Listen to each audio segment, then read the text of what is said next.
The defender, Oracle Team USA. The challenger, Emirates Team New Zealand. The prize, the oldest trophy in international sport, the America's Cup. In 2010, Larry Ellison fulfilled a dream, reclaiming the cup for the United States. Today, the battle begins to keep it. This is the start of a new chapter in one of America's greatest sporting stories. New Zealand ruled the knockout series, beating Sweden and Italy, winning the right to take on USA. It's James Spithill against Dean Barker. America against New Zealand, racing giant foiling catamarans that fly on the water. They're fast, furious, punishing. Welcome to San Francisco, where the showdown begins. It's day one of the 34th America's Cup. We're in San Francisco, California, where the stage is set for an on-the-water war that has been waged for over 162 years. Hi, I'm Tucker Thompson, along with Nathan Outeridge. And Nathan, as you know, there's a universal moment that every sailor who's ever endeavored to race for the Cup yearns for. It's the start of race one of the America's Cup. It's the world's best sailors in the world's fastest boats. And we couldn't have two more evenly matched teams. Oracle Team USA, the hometown team, last won the Cup and is now fighting to defend it, while Emirates Team New Zealand is fighting for their livelihood. They're representing an entire nation that waited 10 years to hoist this trophy again. Both teams are driven by talented sailing stars who've won the Cup before. Behind Oracle Team USA is Jimmy Spithill, the youngest helmsman ever to have won the Cup. This is the team's first defense, and the stakes have never been higher.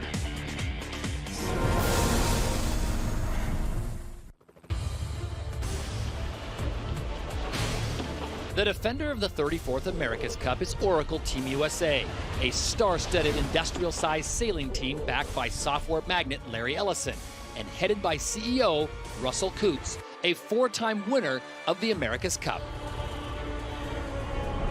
There's a big team involved this time, and frankly, I'm in a secondary role. I'm facilitating things and helping the team as much as I can, but I think the skill of our team is going to come out this time from the sailors on the water.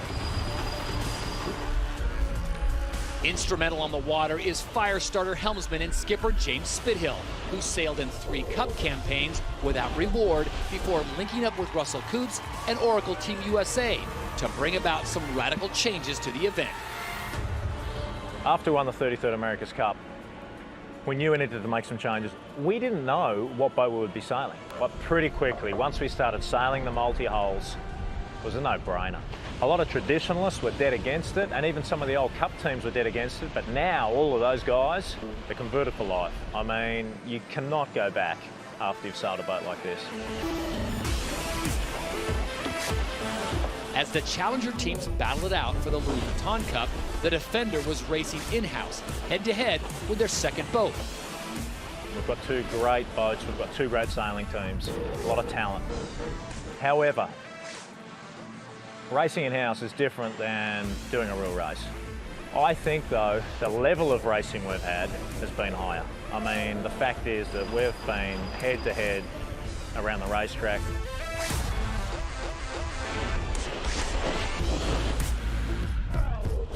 It remains to be seen whether Oracle Team USA's extensive 2-boat racing program is sufficient to retain the Cup. Only time will tell. We've been looking forward to this moment for a long time. If it was easy, it wouldn't be worth doing. And that's the great thing about sport. I honestly don't know who's going to win this. I'd put it at 50-50 right now. Behind the wheel of Emirates Team New Zealand is Dean Barker, who defended the Cup in 2000 and then lost in 2003. Since then, he's been on a quest to get it back. That almost happened in 2007 until the Kiwis fell to the Swiss defender Alinghi. That's a mistake they do not plan to have again.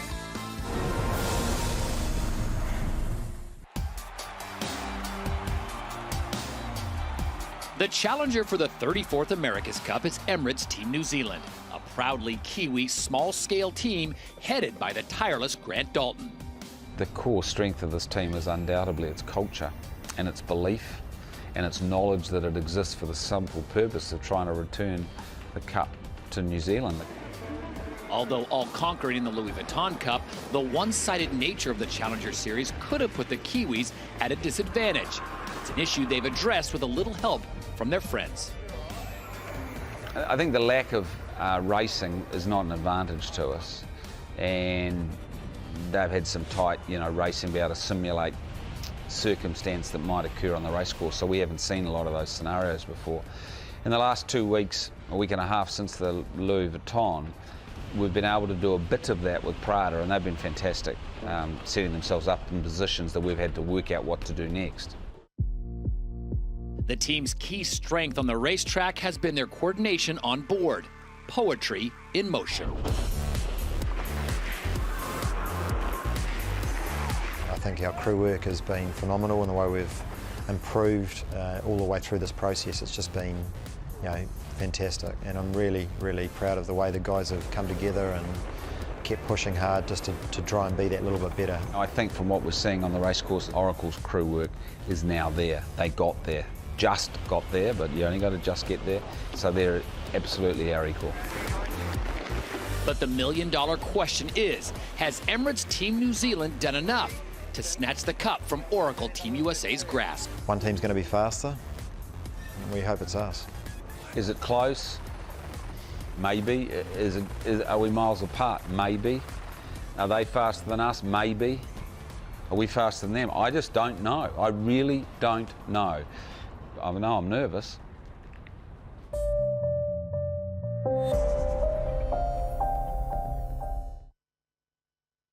Here's a look at the crew aboard Emirates Team New Zealand. And starting from the front, the daggerboard controllers, Adam Bichel and Jeremy Lomas. These guys are responsible for getting the boards up and down in the boat. And in the center of the boat, we have the grinders, the powerhouse of his team. And leading from the middle is Managing Director Grant Dalton. And at the back here, we have the wing trimmer and the trimmer, James Dagg and Glenn Ashby. Glenn's responsible for really controlling the throttle of this boat from the wing.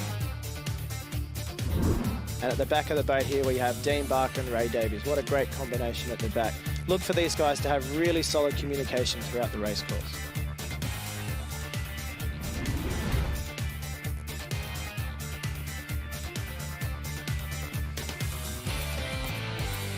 Live pictures from the dock-out show today. The team looks pretty relaxed, but I'm sure they couldn't be more fired up. And just think of the pressure they're under. They've got the weight of an entire nation on their shoulders. And Dean Barker knows it. We had a chance to catch up with him a few moments ago. It's a big occasion for the team. We've come a long way in the last 3 years. We can only believe in what we've done, and we're very, very pleased with the performance of the boat, the gains we've made all the way through.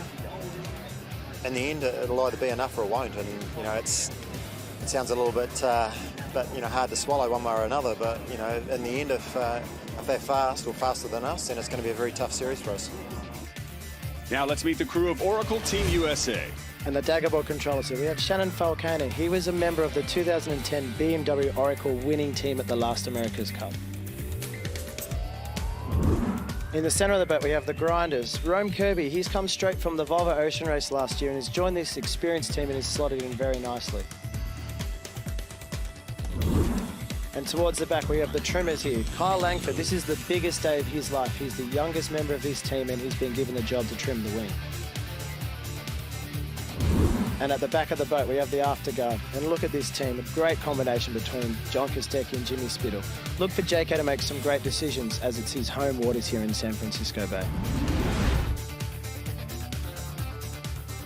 And there are the team members of Oracle Team USA, the Defender, who is also under immense pressure to keep the cup here in the U.S. And they don't have the luxury of having raced through the Louis Vuitton Challenger Series as practice. Helmsman Jimmy Spithill knows it will be all on in the pre-start. Well, it's the key. I mean, we won't know until we get out there, but we'll come out hard. We'll be as aggressive as we can, and we'll, obviously go out there and enjoy ourselves at the same time. We're ready to go. We've waited a long time for this. We've worked very, very hard for this, and it's time to put it together on the water.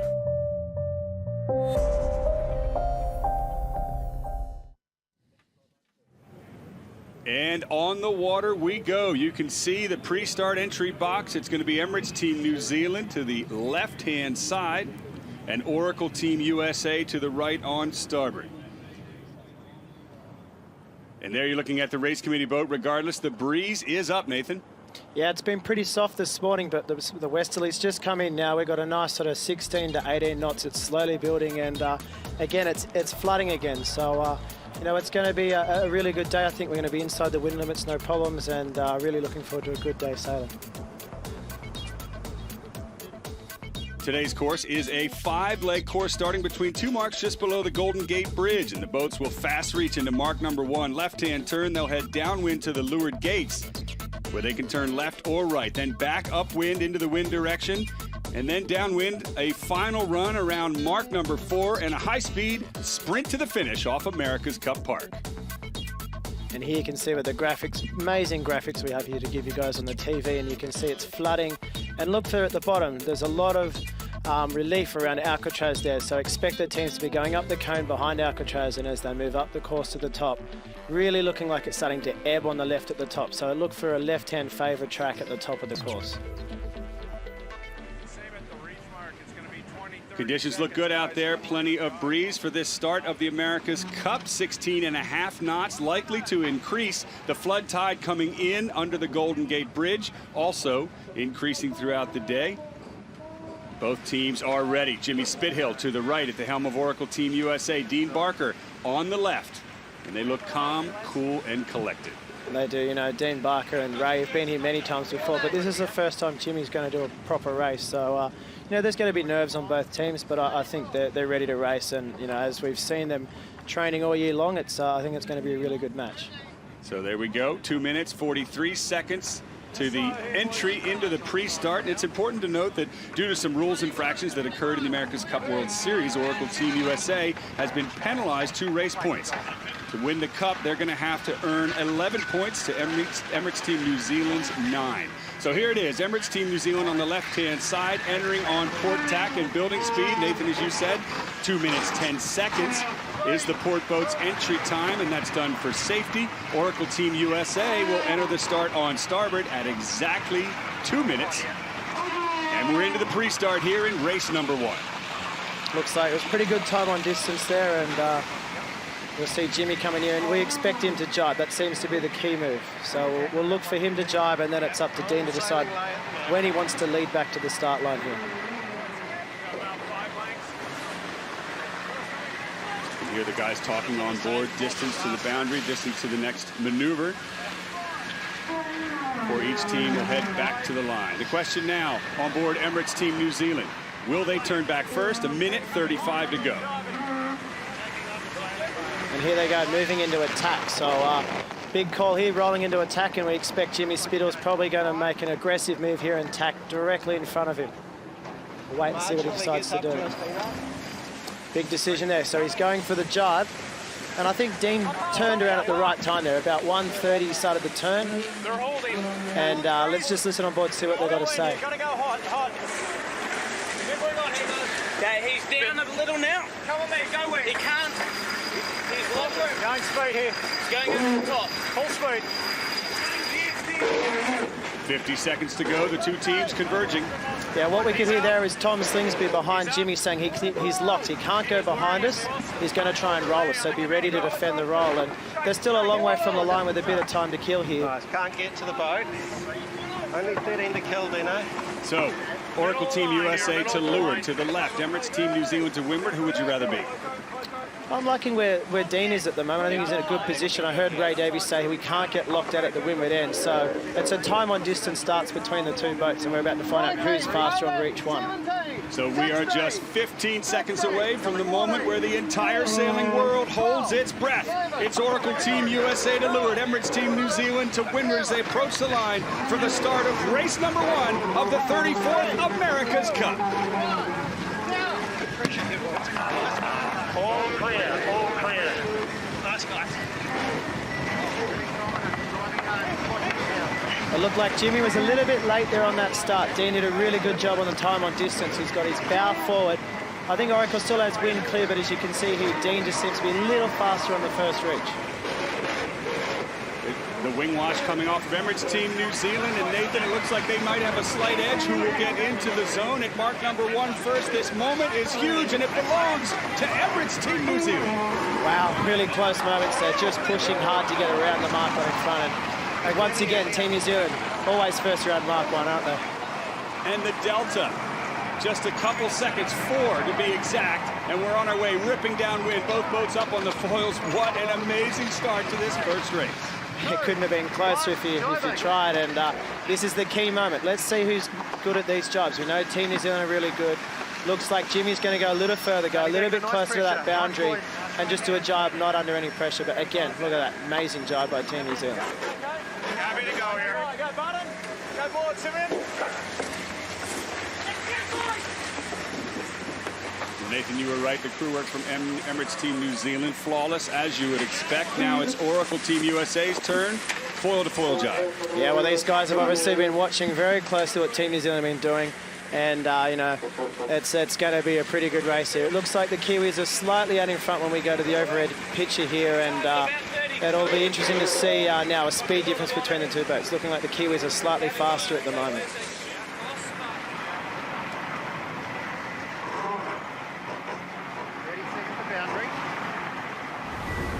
Now we'll go through a replay of leg number 1, and Nathan, talk us through it.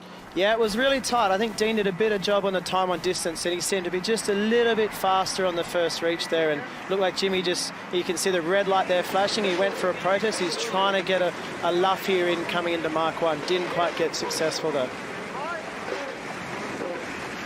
There's the luff you're referring to.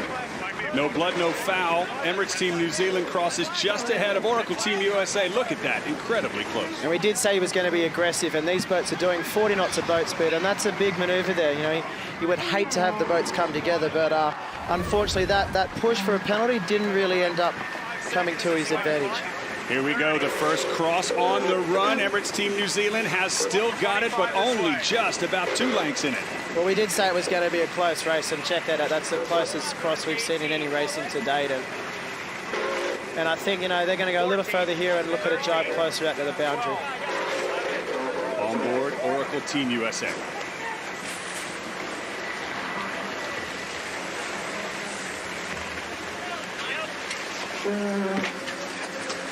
Nice, Tommy. Go in. That's a pretty nice job. Bottom speed of 30 knots. I heard them saying they've been doing a few in that kind of vicinity, and I think they've jibed in a really good spot there, because now they're on starboard tack. Boat never touched the water the whole way through that jibe, and when Team New Zealand jibe back onto port, they're going to have a really tough situation here to cross ahead of USA. This way, 50 the other. Standing by. Setting up for a jibe on board Emirates Team New Zealand with Dean Barker at the helm.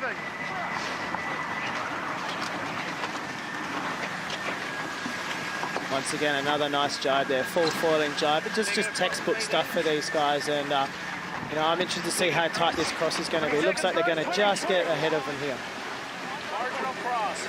Under the rules, Oracle Team USA has right of way if it's close, but it's not. Emirates Team New Zealand has got it. Wow, check that out. That's close, isn't it? I heard JK say marginal cross here, and it looked like Jimmy tried to hunt him down a little bit to try and get a penalty, but clear cross there for Emirates Team New Zealand, and shaping up to be a really good race coming into the bottom mark. 30 seconds the other way, have to go. 20. So far we have seen a very smooth Emirates Team New Zealand, a very aggressive Oracle Team USA. They tried to luff them after the start on the first reach, and you just saw that bobble there. Jimmy Spithill acted like he had to change course, but no penalty there. So it's all even as far as penalties are concerned as we head into the Leeward Gates, mark number 2. And Oracle here jibing on the lail under the bottom mark. Look at that. Once again, another perfect foiling jibe, and shaping up to be a really close race bottom mark here. Emirates Team New Zealand, I don't think, are on the ley line to the bottom mark, so they need another jibe to come here.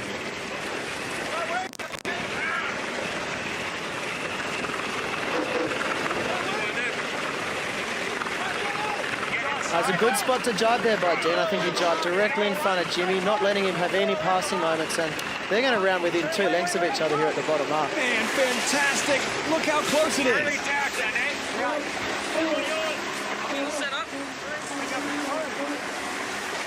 This is terrific. This is the close racing everybody around the world was hoping for. Mark number 2, the leeward marks. It's Emirates Team New Zealand ahead. Still the delta, only 4 seconds. Yeah, really close here, and Dean looked like he pointed really high around that bottom mark to really try and get in Jimmy's way. And look at that close situation, and Dean goes around the outside, and he's going to take the starboard advantage. So I think that's a huge gain there for Oracle. Another protest filed by Oracle Team USA. The umpires will make the call, but there is definitely an overlap. The race is dead even at this point. And we said Jimmy was going to be aggressive, and that's the 3rd time we've seen them use the protest flag, and looks like Team New Zealand also went for a protest there. So we'll wait for the jury to come up with a decision on that mark rounding.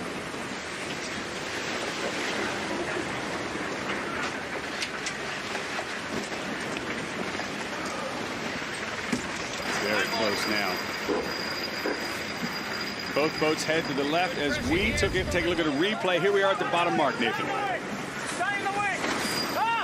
You can hear the voices on board here, and it looks like they've gone the outside to try and get a luff. It looked like to me that Dean just was a little bit slow coming out of the bottom mark, and Jimmy took the chance to come in fast, foiling here around the bottom market, and goes around the outside. And as soon as he gets the overlap to leeward, you'll watch here, it looks like he tries to just give him a little bit of luff. You know, there's no contact between the boats, and at this moment, Dean has no option but to tack. And the umpires obviously decided not an issue there, and the race continues. Pretty even mode. Back in the race, we're heading upwind. You heard John Kostecki there saying he cannot cross. Nathan, what's he referring to? Well, what he's referring to here is that, you know, as you can see on the Emirates boat, looking at team to Oracle in the distance there, they're on starboard tack. They have the right of way, and it looks like Oracle's made a gain by going up the cone behind Alcatraz. And even though you're looking at this shot here, they are ahead by 92 meters. When they tack, they're not going to get clear across. So it's a really strong position here for USA.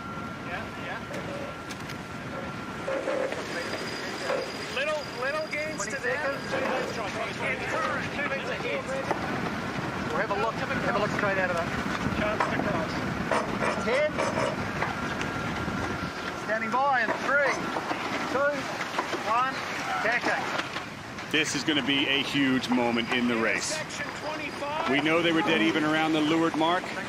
We know Emirates Team New Zealand, under the rules, will have to avoid if it's close. Oracle Team USA on starboard, and it's bow to bow. Going for a dip here. I just heard there they're going for a dip, so we'll see if there's a dial down coming here. Jimmy might decide to dial down at Emirates here.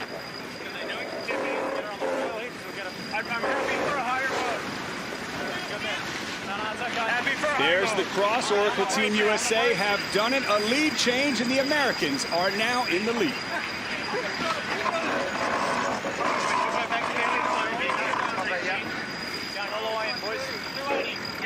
Sounds like from Jimmy there, he wants to go all the way into the boundary from here. They've made the gain.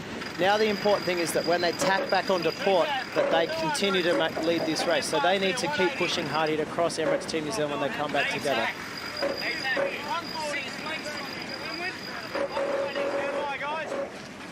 This is fantastic stuff. These two teams trading blows like two prize fighters, incredibly evenly matched.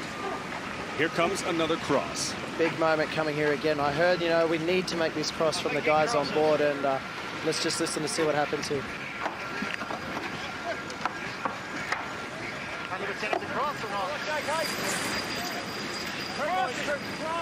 Go in, coming.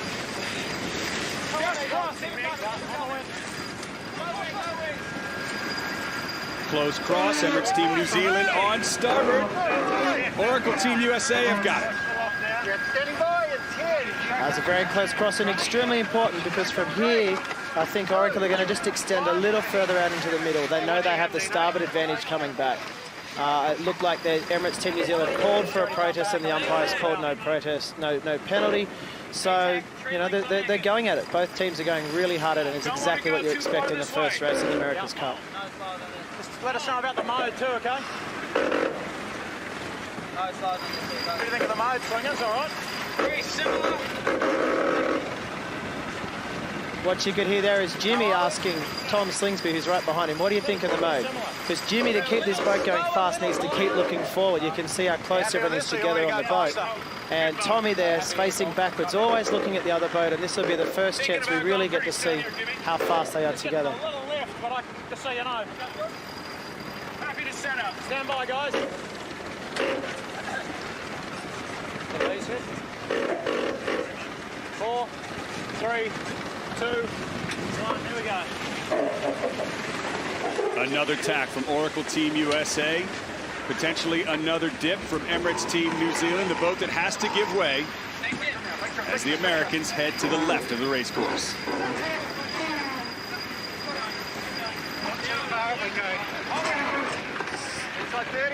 Let's have a listen on New Zealand, see what their plan is from here. They've got to get back into this race somehow. 10. Standing by in 3, 2, 1. Tackle. So Nathan, it looks like the Kiwis are going to stay with the American team heading towards the upper left. And early on in the show, you told us based on the current, there's some relief up there, right? Yeah, exactly. They're about halfway up the beat now, and you can see them coming up towards the Golden Gate Yacht Club. And the current is definitely a lot more favourable going upwind on the left. We've got a bit of flood on the outside, about a knot or so. And on the inside, it's slack water or maybe even a little ebb. So that's why Oracle are happy to get rid of the starboard advantage in this situation and get into the shore and get current relief.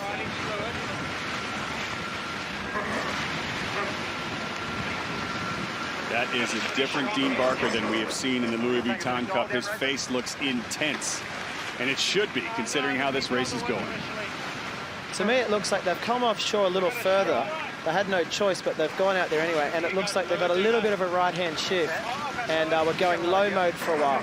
But when we go to the helicopter shot here now, it looks like it's starting to go left on the shore. You can see that current line just inside of the boundary, and you'll expect Oracle to tack here pretty soon before this boundary and maybe make a small gain. But again, a very tight cross coming up. 2, 1. Here we go. Tacking. High build. So the current will advantage Oracle Team USA on this left-hand side, but the rules a disadvantage. They're on port. Emirates Team New Zealand has rights at the next cross. Let's go. Go, go, go. Have a look at that. It is another lead change. Now New Zealand's out in front. Oh, this race has got everything so far. How good is this? This is what we've been waiting for 2 months, and finally we've got it. And it looked like Oracle just didn't make the cross. They slowed a little out of the tack to let New Zealand get across in there. And now we've got another really tight lineup here. Now we're going to find out which boat's faster upwind. This is the first time they've really been close together, not affecting each other's wind, and we'll listen in on board and see what they think. He is vulnerable if we tack. He has to time it perfectly, Jimmy. He's slightly faster, slightly lower. VMG slightly to him. Okay, we'll be trying. I even have him slightly, maybe crossing in attack here. Okay. So to me, I'd like to go pretty doesn't soon sound good for Oracle at this moment. Tom Slingsby's saying they're a little faster, a little lower, and you can see there on the graphics 24 knots versus 22. So looking like a tack coming here from Oracle. Do it quick, Dave. 2, 1. Here we go. Tacking. Expect, yeah, there you go, tacking straight away with them. So they both want to go left, and how impressive is that from Team New Zealand to make that little gain, and now they've got control of the race. Simultaneous tacks as Emirates Team New Zealand closes the door on Oracle Team USA and solidifies this lead a length and a half.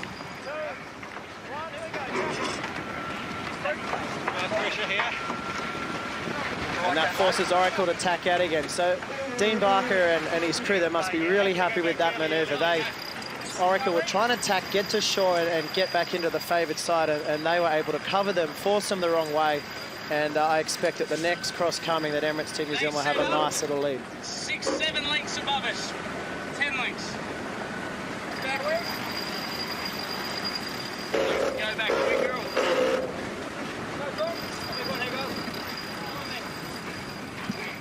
We're looking at upwind VMG, the fastest course to the next mark, balancing boat speed and course angle. So what we're looking at here is the top numbers, the boat speed of the boats through the water. The next one is the angle they're sailing to the breeze. And then the bottom one is an overall boat speed and angle put together. So you can see here, Oracle USA, you know, they're going a little bit quicker than Emirates Team New Zealand at the moment. But if you average those two numbers, basically you want to go as fast as you can and as high as you can to the top mark.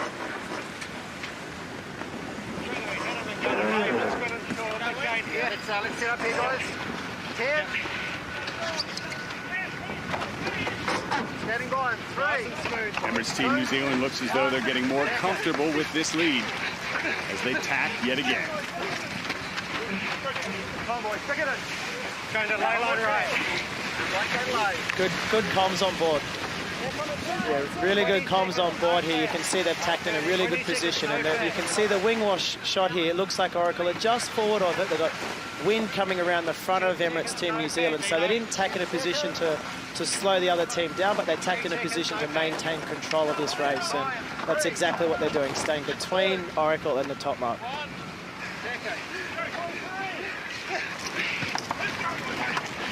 Hear how hard these guys are working on board. Very different to the races we've seen before, where the lead boat just seems to stretch away. These guys are working hard for this lead, and all I can hear on board is just puffing the whole time. 50 seconds to boundary. 50 copy. No rush to jibe. That's forced out. Yeah, boundary jibe is nice. I agree. I'm just hearing Ray there with the comments. They've tacked on the ley line to the top mark, and now he's feeding information about what are we going to do after the top mark. You know, how far do we have once we come around the mark to the boundary, and they've done an amazing job from leading around the bottom mark to being passed and now back in front again. It's got to be, they've got to be happy right now. Oh, I'm sure they are. And now the pressure shifts to Oracle Team USA behind them. This will be the final run on this race course, but it is definitely Emirates Team New Zealand strong as they head around the top marks. It'll be a right-hand turn around the right gate.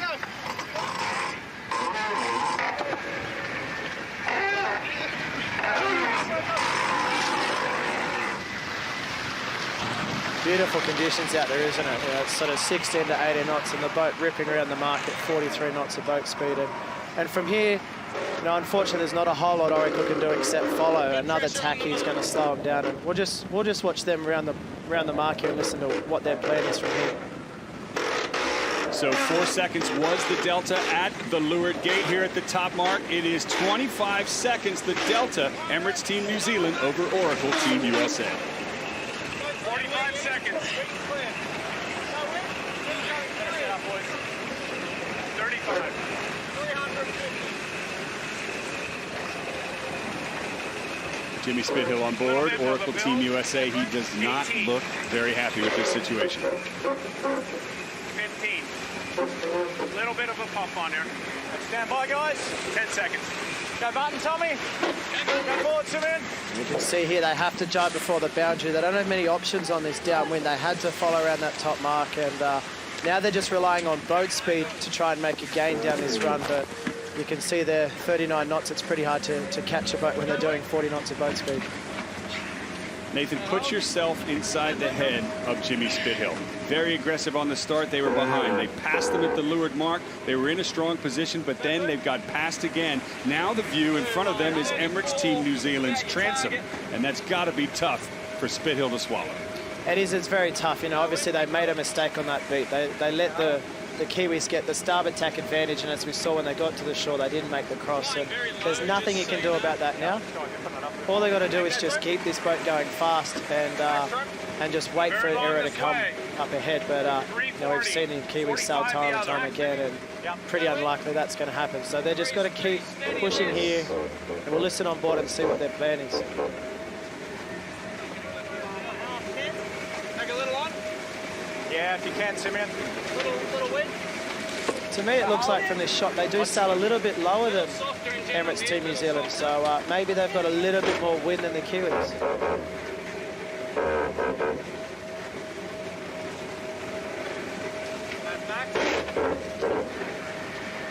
Still another 30 seconds. So very similar in speeds, but do you think the Americans have a little angle advantage sailing downwind? Yeah, it's just looking from this shot, it looks like they're porting lower, and you can see on this graphic, very similar speeds, but Emirates Team New Zealand are at an angle of 146, whereas Oracle are at 150. So it looks like they're just making a small gain, and you can see the bottom number, the VMG, is about a knot difference. So, you know, it's 29, 30 knots to 31 knots. So Oracle have a faster boat, as we always thought, but Emirates are doing a great job of getting their boat around the racetrack.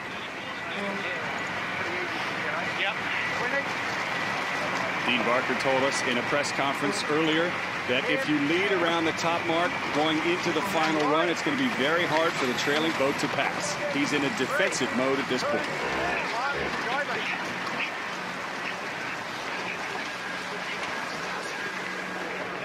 Once again, a very nice jibe there, and they weren't under any pressure this time. They knew they had a nice lead, and I could hear Ray Davies the whole time going, we're just talking about 2 minutes this way, 1 minute 30 that way. They're just shaping up so they can round the bottom mark without any errors, and looks like they've jibed in a position, so they've got one more jibe and then they round the bottom mark to the finish from here. 110.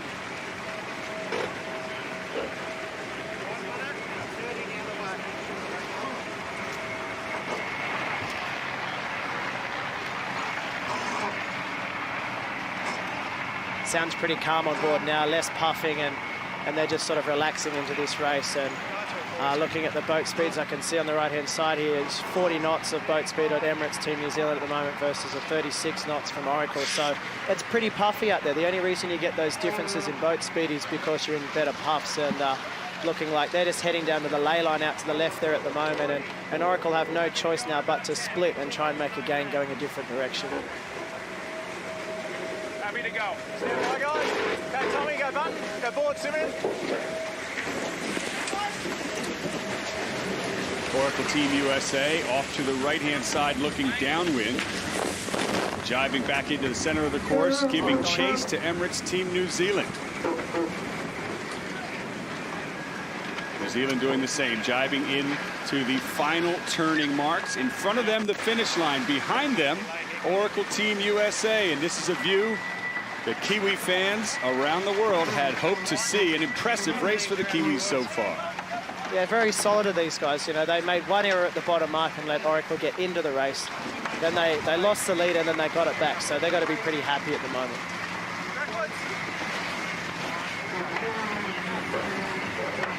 Here they go, skidding around the final turn. The finish line out in front. It's Emirates Team New Zealand. The delta increasing and time running out for Oracle Team USA.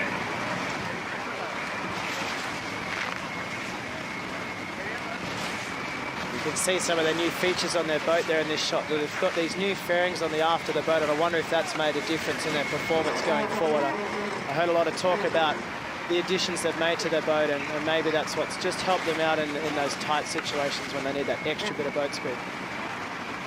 Well, they certainly have it now. Here's the delta as Oracle Team USA rounds the mark, 34 seconds behind the Kiwis. It was close at Mark 1. It was close downwind. It was close upwind again until the Kiwis finally took control. The Americans know it.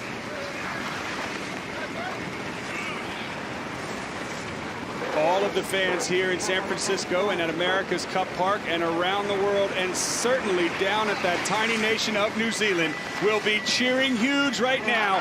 The first race of the America's Cup goes to Emirates Team New Zealand.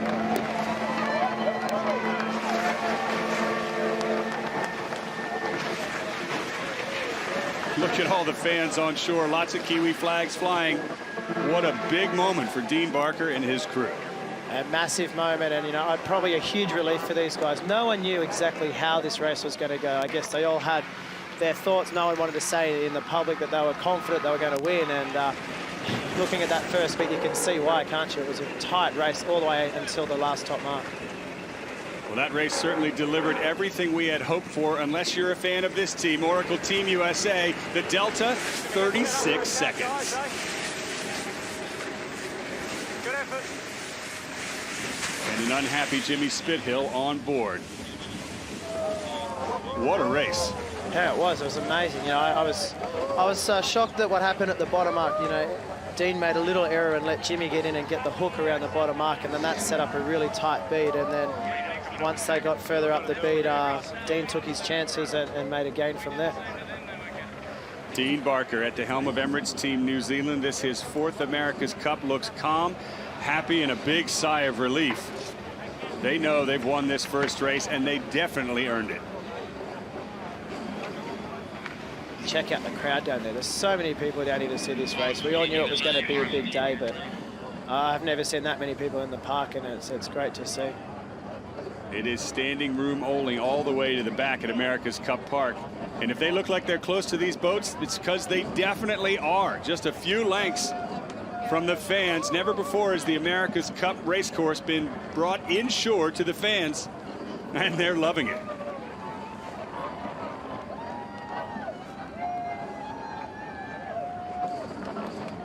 Well, if you came down to America's Cup Park today, you definitely got what you'd hoped to see.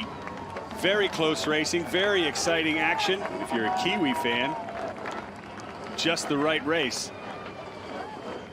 One up now over that boat, Oracle Team USA, but let's be fair, that race was pretty darn close, and Oracle Team USA has got wheels, don't they? Oh, they sure do. There's no way you can say that Emirates are going to walk away with this event. Yes, they won the first race, but it was really tight racing just from the start, the whole way around, and all it took was just to get slightly out of phase. Dean Barker did a great job of tacking right on top of them halfway up the beat, and then that's where the gains came.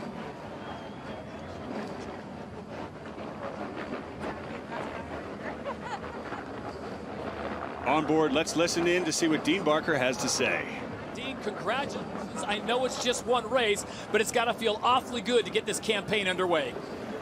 Well, at least it's not going to be a down trail.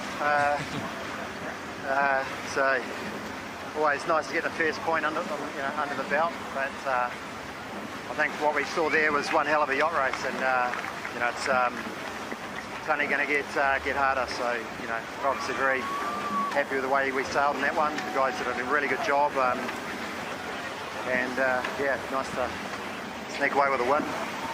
Hey, Dean, great race. Congratulations. Upwind, downwind. I mean, we all anticipate what is going to happen in this first America's Cup race always. Give us your gut feel. Reaching, downwind, upwind. How do the boats stack up against each other? It's too early to say. I think we seem like we're reasonably competitive upwind. It's hard to see terribly much in it downwind. I don't know whether you guys saw anything down there, but I think it all comes down to a little bit of positioning. And that first run, we had a nice start, nice little lead, and they just got a little bit closer to Alcatraz and carried slightly better pressure. And next intersection, it was just a little bit too close. So we certainly we're going to have to be on our game, to keep beating these guys. Dean, a lot of protests out there between both boats, you and them, getting a little emotional out there between you and Spithill. I don't know what they were pushing their white flag button for so much. I think they were getting a little carried away. But I guess rugby's racing, and as long as we actually keep the boats apart, well, it'll be good. Dean, congratulations. I know it's just one win, but you're 8 away from claiming the America's Cup. We'll let you get ready for race number 2. Yeah, thanks. Cheers, guys. So you heard Dean Barker, as long as they keep the boats apart, it'll be good. Well, they certainly didn't keep much distance between them in the first half of that race, did they? No, we knew Jimmy was going to be quite aggressive, and he kept asking, didn't understand why so many white flags kept being pressed, and not once did we see a penalty, so the umpires are on top of it, and I never saw anything that was worth giving a penalty, but great to see how close they were pushing it out there. Looks like they're on board here with Oracle, and looks like they're doing a jib change, so maybe the breeze has built a little bit, and this is why they're just going to a smaller sail for the next race. So the teams will regroup, reassess the setup of their boats, and Nathan, as you said, their sail selection for the headsail.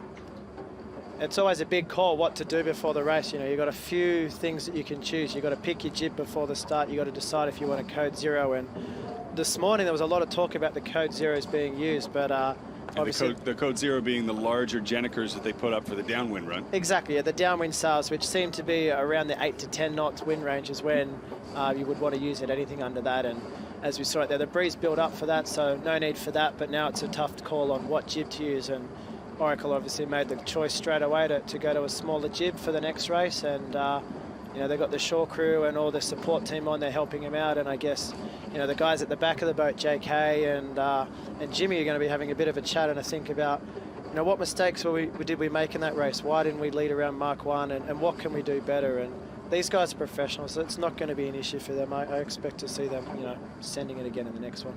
Well, it was Emirates Team New Zealand to windward, rolling over Oracle Team USA. Do you think we'll see Spithill trying to fight for the windward position in race 2?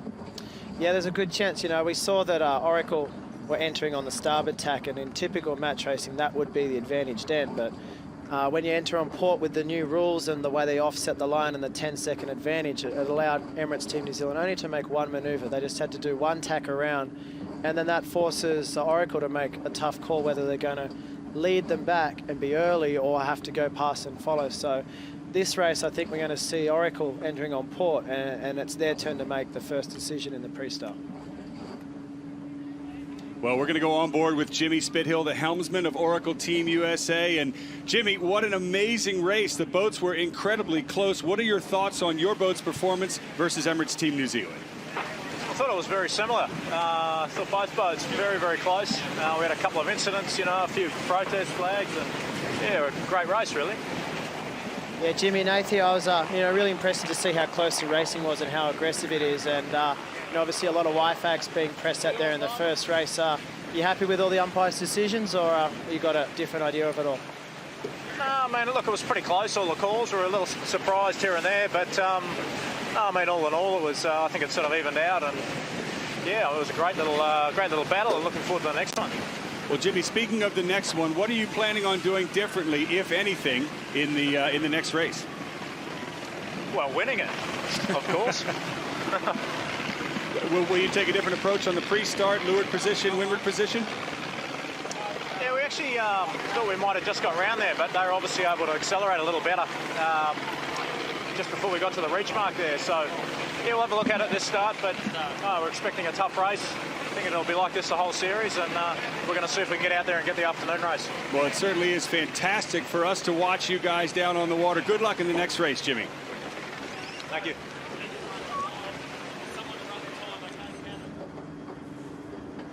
So let's take a look at how it all unfolded. Oracle Team USA to leeward, Emirates Team New Zealand to windward. We're off the starting line right now, Nathan. It's even. It was even. I thought Jimmy was slightly late on the start, and that gave Dean just that tiny advantage. And across the reach, he just got the right moment to get his bow forward and leads around Mark 1. Check out the boats leaping sideways. That's the leeway you get when you're trying to foil a little bit too early or a little bit too high. And that was a pretty close situation, this one right here. Jimmy goes for an aggressive luff in the wing wash of Emirates Team New Zealand. They lose a bit of speed, crash down right there off the foils. And it was close, but give the advantage to New Zealand. Yeah, if in doubt, if there's no contact, you'll always get the green flag. And great job by both teams controlling the boats in such close situations there. So green flag means no penalty. Emirates Team New Zealand leads around mark number 1, and it's going to be them first to jibe into the middle of the course. And this was a pretty telling moment. We knew exactly how Team New Zealand were going to jibe. They do great jobs at jibing all the time, but the question was, how good was Oracle going to do? And you see them gaining the whole time here. There's the next cross on the run. Really close, though. Look at that. Emirates Team New Zealand just in the lead.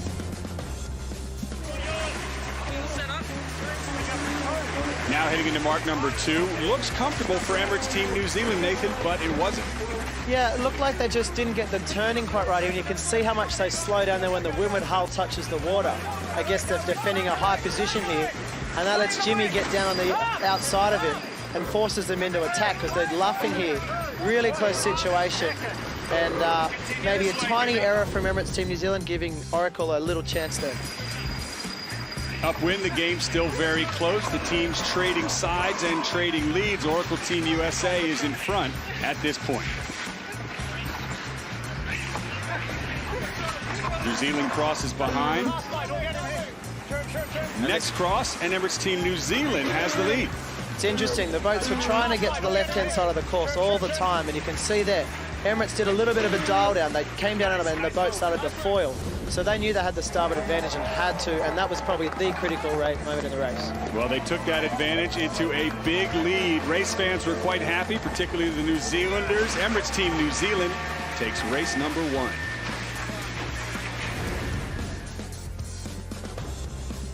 So the pit crew or support crew for Oracle Team USA coming in to assist the yacht and prepare for race number 2. Nathan, what do you think's going on board? Looks like they're pointing up at the wing at the moment. You know, we can't see it in our picture here, but they've done a jib change and maybe there's some damage to their wing. These wings are quite fragile, and looking up, maybe there's a little bit of damage to some of the frames in the wing, or one of the control systems isn't working properly. But I think from where we're looking, it's going to be really difficult to see what is wrong with it. And these boats are so detailed and so fine. Half the time when you're on the boat, you don't even know what's wrong with it, but you just know it's not working properly. We're on the boat right now. Everything looks good to our eye, but certainly you wouldn't have that many support crew on board with fingers pointing up in the air unless there was some kind of issue. Perhaps it's a control system inside the wing. You know, you can see guys here with jeans on, like they're not sailors. They're obviously come on, designers or something, to have a look and just given some advice on, you know, what to fix, or if it's just a way to retune the wing differently. Okay, so let's take a look at the stats. Here are the stats for the downwind legs. Yeah, and as you can see here, it looks like it's pretty close between the two. Maybe what looks like they've set a little bit more distance with Emirates Team New Zealand, but they're a little bit faster around the racetrack, especially their average speed is just a click higher. And they're doing more jibes, so they're able to jibe more but still have a higher top speed, which shows how much better their jibes are. And just look at how close their maximum speeds are. As we said, very, very similar boats, aren't they? Very similar speeds coming from a different area of design. So now we're going to review the race going downwind on virtual. These graphics, fantastic depiction of what the race was like. This is the first run. And you can see here, you know, the distance is out a little bit, but one jibe and how quickly it comes together. And this was the tightest jibe we've seen in the race so far. And at the very bottom mark here, Jimmy gets the ley line nice, and Dean just puts it directly in front of him and says there's no way you can get ahead of us here. If he had gone one length further, then Jimmy might have tried to go above him and get buoy room at the bottom mark, but he just jibed in a spot to force Jimmy to slow down, and that gives him the lead around Mark 1. So good positioning for Emirates Team New Zealand, but right here they slow down. Yeah, right there they just luffed a little bit out of the mark, and that created this tight situation, and the last thing you want to do is let someone get an overlap on you that close. So no penalty, it is even, heading back upwind. Let's take a look at the stats for the upwind leg. Well, it's interesting here, again, sailing more distance on Emirates Team New Zealand, but going faster. Maximum boat speed of 29 knots upwind. We've seen that in the past, and also doing more tacks. So to me, it seems like, you know, they're maybe not doing the least amount of distance, but they're definitely a faster boat. An 8 to 10 tacks. I think that was the bit where they got back. They had to do that extra tack out, and that was where they made the game. They got the starboard tack advantage halfway up the beak and got into it. So it's not always about your boat speed, it's a lot about where you're going. So speaking of where we're going, Emirates Team New Zealand goes to the left, Oracle Team USA to the right. Incredibly close between these two teams. Nathan, you mentioned there's better current inshore, so they are both heading to the left towards the city front of San Francisco. Here's the next cross. Exactly, and they got out to a 90-meter lead there, but you can see how much distance you lose every time you tack. The numbers get close, one boat tacks, the numbers go apart. And it's this moment here where Oracle tack and let Emirates get the starboard tack advantage. And from here, this is where the race changed. Now they've tacked, keep it close, and this next tack straight on top of Oracle, and that's race over from there. So here's a look at the series points as they stand so far. Clearly Emirates Team New Zealand with a 1-0 lead. But it's a best of 17, so plenty more racing to go, including today, race number 2 coming up. Yeah, it's a very long series, and as you heard Dean say, it's great to get race 1, but there's a long way to go. So, you know, both these teams know that, and you know they've just got to get out there and keep doing exactly what they did today. And you can see here's some repairs happening on Oracle, so hopefully they can get these fixed in time for the race to start. So the race will be starting momentarily. Hopefully Oracle Team USA can effect that repair quickly.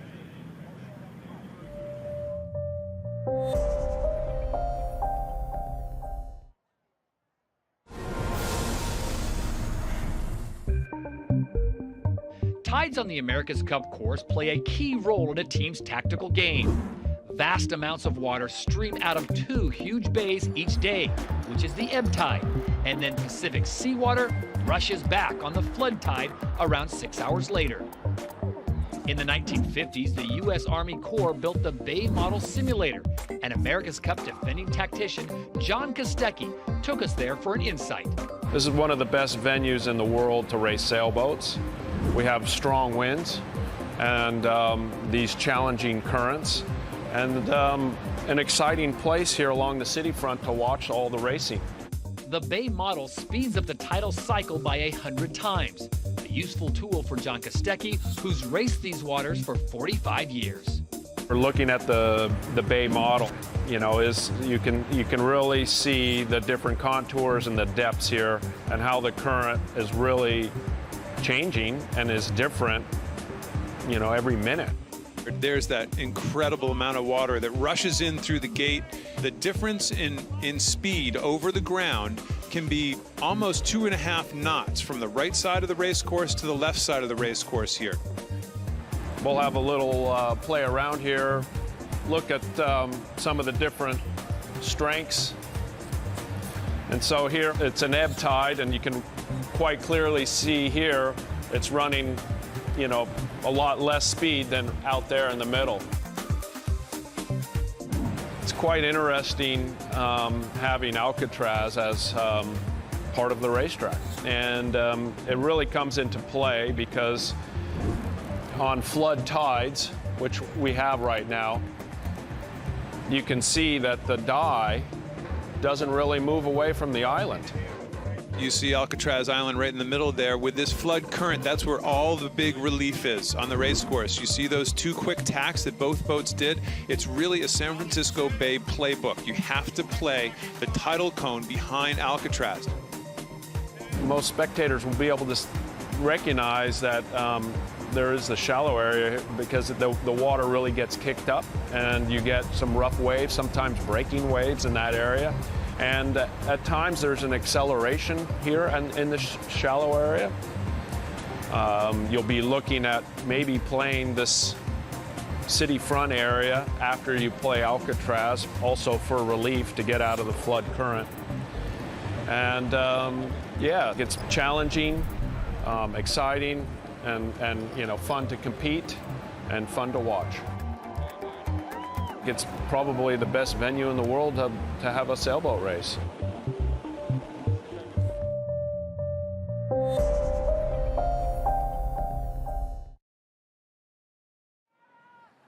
Ladies and gentlemen, here we are in America's Cup Park, and we have had unprecedented crowds, but more importantly, unprecedented close racing in this America's Cup. It was amazing, and I am joined by a 4-time winner of the America's Cup, Brad Butterworth, and a medal winner at the Olympics, Chris Draper, the helmsman from Luna Rossa Challenge. Well, the first thing we'll have a look at is a little more detail in that pre-start, and we'll go to Brad for a little insight into exactly what he saw. Let's see the pictures as they came into the pre-start. It looked like Emirates Team New Zealand. Well, they sort of had the measure of it, it seemed. Brad. Well, I think, Andy, it was all about the current there. You know, I think both boats did a good job actually at the start, but when they lined up, Oracle was a little bit, just maybe 1 or 1.5 boat lengths too far down to the left of the other boat, and that caused them to be just a little bit behind at the start. Yeah, and right here, yeah, it was 2 or 3 seconds, Chris, and Oracle Team USA just didn't quite pull the trigger, and they were to leeward. Yeah, I mean, Dean and Team New Zealand, they absolutely nailed the entry. I mean, you and I were sat there, we thought they were going to be early, and if you nail the entry, it's so strong. You can come back at the line early and really put the other boat under pressure, and that's exactly what Dean did, and it was very impressive. So tick to Emirates Team New Zealand, they won the pre-start. Then we had the first leg, the 45-second mad dash up to the first mark, and really, it was all about whether you could start in that windward position. Brad, just talk to us about this. Well, I think that, you know, Dean did a good job of just rolling over the top, and I didn't see anything in that. The luff from Jimmy was probably a little bit hard, really. And so did Jimmy do the right thing there? As they came to that mark, he luffed up right behind them, put up the Y flag. He wanted a penalty, Brad. No, I think that there was, you know, there was no incident there for me, and I think he probably should have done a bit of a nicer manoeuvre there. And certainly that's good news for Emirates Team New Zealand. They can get off the line ahead and then start ahead. But the race was well, the race was extremely close after that. And we saw crosses. Well, we got the leeward mark also where we had an incident. But we've seen crosses all the way up the race course. And Brad, what's your feeling here? Who was quicker? Well, they looked pretty close, you know. I think Oracle looked to me like they might have a little edge downwind. And Team New Zealand really sailed a great race, I think, to keep it in the race and actually win. Yeah, Chris, we saw how close these two boats were. Just talk to us about this upwind, back and forth. Yeah, the really interesting part was here, where they're sailing up through past Aquatic Park and towards Marina Green, where there was a bit of current change, so it was positive current coming up the shore, so it was all about the left here, and JK did a really good job. JK and Slingsby and Jimmy did a great job of positioning early on, but then Razor and the guys on Team New Zealand just did a beautiful job in the second part. Right here, they ducked underneath and then took the right-hand side where they had starboard advantage, right? Yeah, and they did a couple of awesome tacks. The Team New Zealand's tacks where they're going sort of lifting the leeward foil by when they decant the board, they remove the cant off the dagger board and it makes the leeward hull lift up as they rotate the boat, and it means that it reduces the friction massively and really keeps the boat speed on. And the crucial moment was when they were able to tack thin and then slam Oracle Team USA as they were heading upwind, and they gave them dirty air, right? Yeah, I mean, that was the crux of the beat. There was probably only one real important tack left, which was in the beat, which was to the ley line, and from that moment on, they were always going to stretch, and there was really nowhere for Jimmy to go.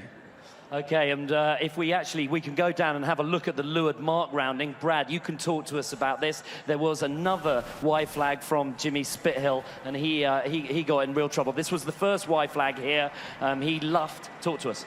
Well, I think there was nothing in that as well. The boats were very close, but Team New Zealand was just across them, and I think it actually put him back a boat length when he did the luff to try and avoid them. And let's just get into the heads of Jimmy Spithill.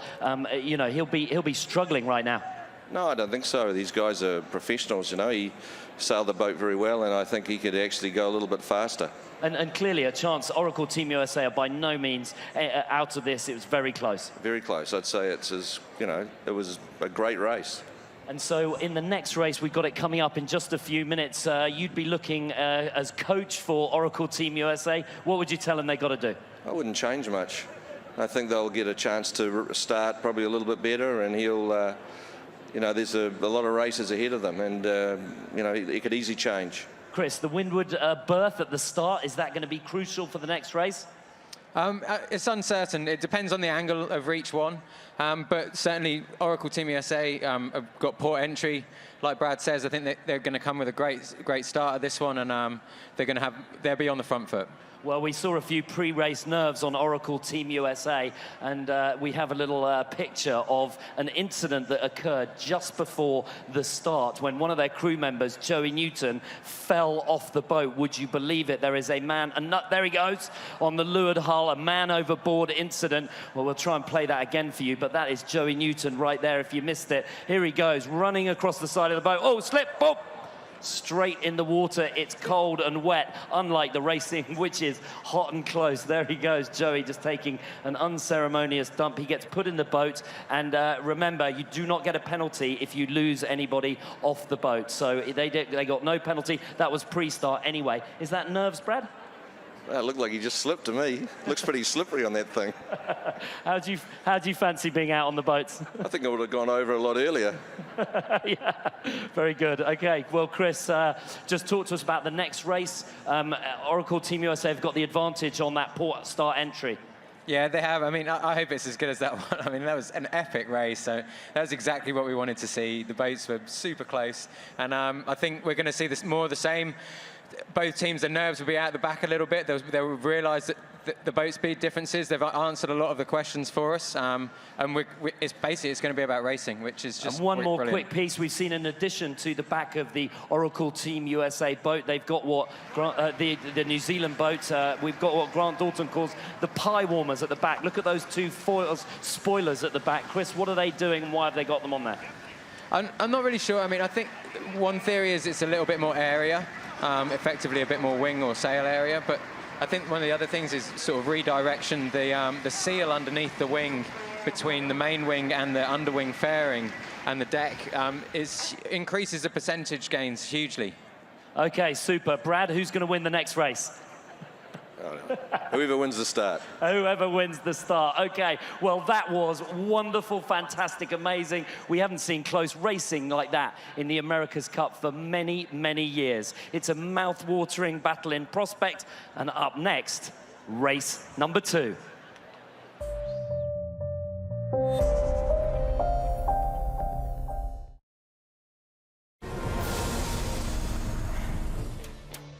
The graphics we're seeing over the live pictures are a huge leap in TV technology. They're the brainchild of Stan Honey and his Emmy Award-winning team.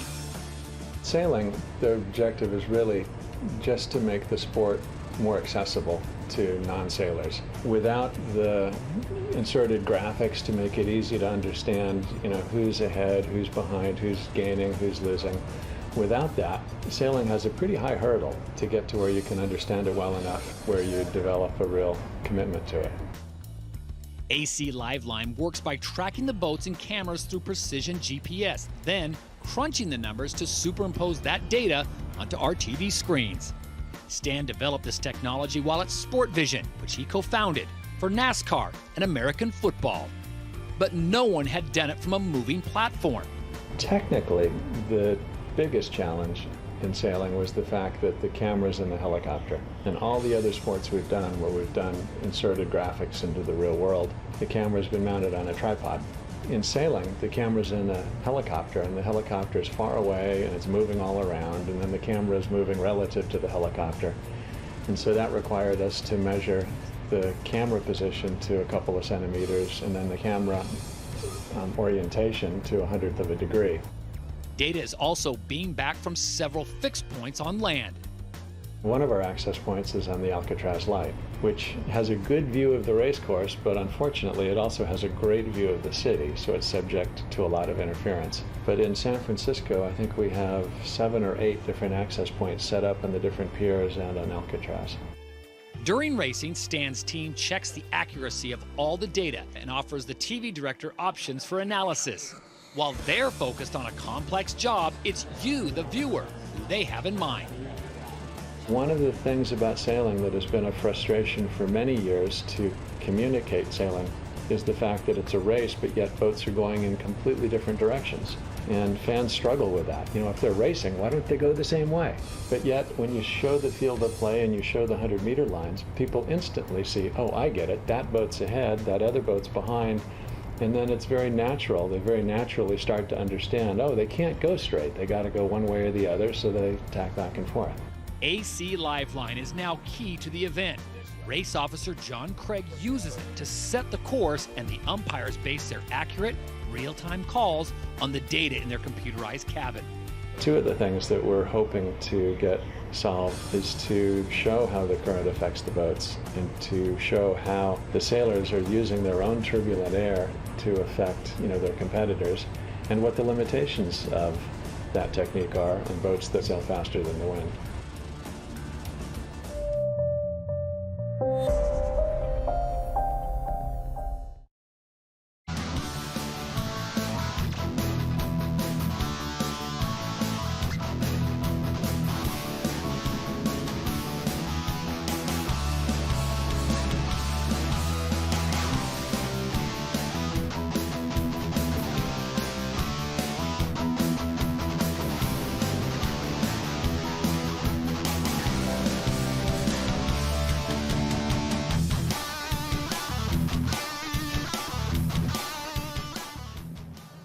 So conditions out on the race course look good for the start of race number 2. We are moments away from it, but there is still an issue on board Oracle Team USA. Yeah, but we've been watching them here, out on the water, and it looks like they've still got this minor issue with their wing. And remember, they do have that card they can play if they don't want to sail. So you can see here a bit of sticky back on the wing, holding it together.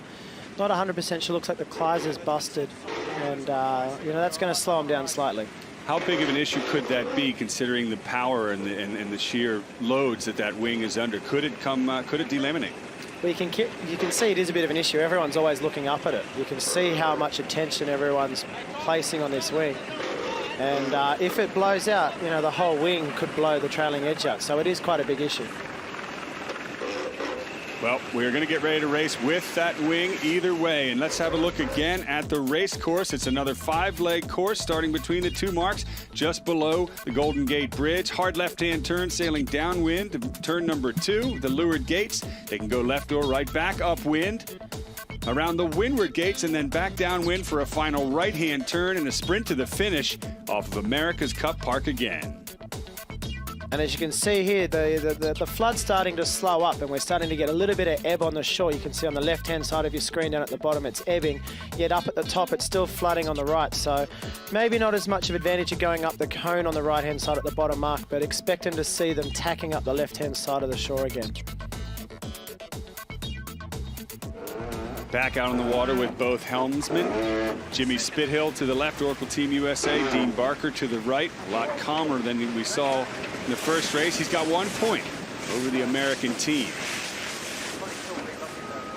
You see how much spray's on board when the windward dagger board goes in and out of the water, and they've got little spray deflectors on the boats to ensure it doesn't get in their face. You can see that inflatable tube just on the inside there that blocks it from the crew, but pretty wet right out there for these boys. And slippery too. We saw one crew member fall overboard in practice before today's race. Do you think that shook up the team at all, Oracle Team USA? Nah, probably just shook up Joey, who fell overboard, but you know, they're back on board, and these guys are professionals. I'm sure they've fallen off before. I know Jimmy's stepped off the boat once or twice, so not a huge issue. Well, what was funny was seeing Oracle Team USA, or rather Emirates Team New Zealand's tender, making sure he was okay, and then snapping a few photos of Joey in the water. A couple of photos just to prove that they did fall over there. It's always funny. There's the shot from Regardless, our race committee boat. 3 minutes, 54 seconds to go. On board with Oracle Team USA. Just going to turn off here. Here we go. So Nathan, if you were these guys, what is the pre-start plan? What are you thinking? How are you going to win this race and turn the tides? Well, they're on port this time, so they enter on port. They only have the 1 maneuver to do, so it's going to be really important to make sure they make that tack or jibe at the right moment. And then they just got to get their time on distance better. It looked like Dean and Ray did a better job of getting the time on distance better to the start line. These guys are about half a length behind, and they just need to fix that, and they'll probably lead around Mark 1.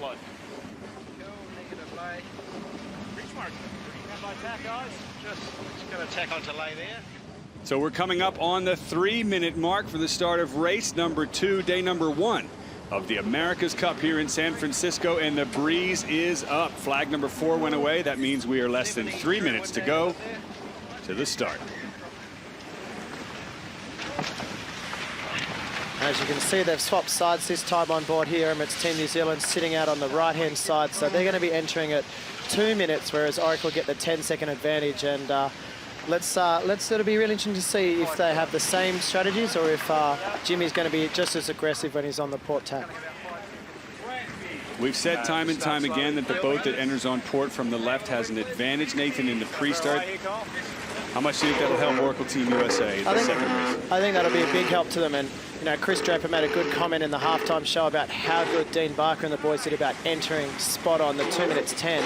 To me, it's shaping up that Oracle is slightly late here, but we'll see how they go.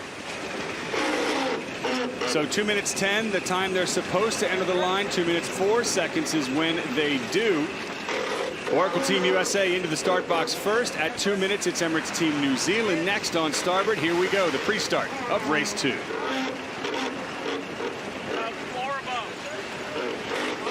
And Jimmy was pretty late there, and what that's allowed to do is allow Dean to do a really good foiling jibe right behind him. So Dean's been able to put a little bit more pressure on Jimmy here. If Jimmy goes into attack now, then Dean will be able to slot in underneath him quite nicely. So the next maneuver is Oracle Team USA's. What would you do, tack or jibe? Well, I think they're going to tack because it's flooding out there so much. A jibe puts you below the pin and lay line. And Dean's going to roll into attack to leeward of him here. And now it's the question of, do you roll and do you want to lead, or are you happy to sit up above?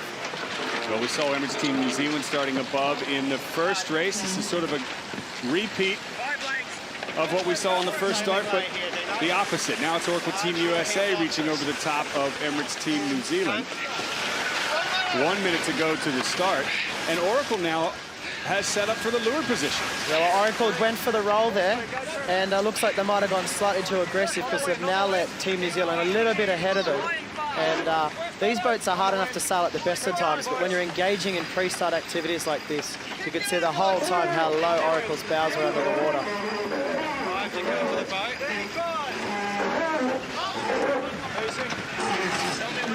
Now New Zealand reaches over the bow of Oracle Team USA, but that doesn't work. They'll slow down. They'll set up to windward, and it looks like. And watch for Jimmy here going for the hook. You hear him, he's going for the hook, and he's going to try and stop him in this start. Oh, we could see contact there. New Zealand could be in trouble. 13, 12, Protest from Oracle Team USA. We'll see how the umpires make the call, but it's 5 seconds now to go to the start. Both boats are slow. Oracle Team USA in the wing wash of New Zealand. The gun is off, but the boats are not. No penalty, it's all clear. Emirates Team New Zealand accelerates first. And again, another great start by Dean. He pushed hard there to defend his position as the lead boat. Jimmy went for the penalty and didn't get it. And now it's all about boat speed across the first reach.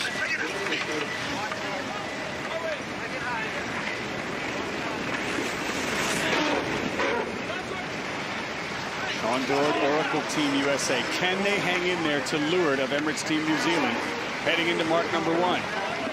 It looks exactly the same as race 1. Dean just got a slightly better start. Better angle being the windward boat, and now he can just bear away on his own time. An amazing start from Emirates Team New Zealand gives them the lead at mark number 1. This time the delta only 2 seconds over Oracle Team USA. And it's all going to come down to this first jibe here. Both boats going basically the same speed. And you can hear them setting up on Emirates Team New Zealand. Jimmy might go further again this time. Let's just wait and see. So the Kiwis set up for the jibe. Oracle Team USA, will they pounce on top of them or will they continue? Oracle Team USA will jibe first. New Zealand continues, and now the Kiwis will set up. Good racing there, and it comes down to both boats. Again, foil jibing, and it's all about how quickly you can get your boat up to that top speed again and moving out to a nice little lead here for Emirates Team New Zealand. They're bow forward, so they've got fresh air and they're to leeward, and there's no pressure on them now for the next jibe from this position. So New Zealand out in front for now. Let's go back into the pre-start and see how it happened. So here it looks like Jimmy's going to go for the hook. And he goes quite aggressively for the hook, and he tries to get some contact here to get a penalty. So he looked like he was going high risk there, trying to get the penalty. And what happened in the end is instead of having the penalty go his way, he then lost control of the pre-start. Check out how close they are. Unbelievable. Tough to tell whether there was contact there, but certainly New Zealand got the lead and there was no penalty in that pre-start, but now it's pretty close. Heading downwind, Oracle Team USA on the offensive, New Zealand on the defense. On board with Emirates Team New Zealand.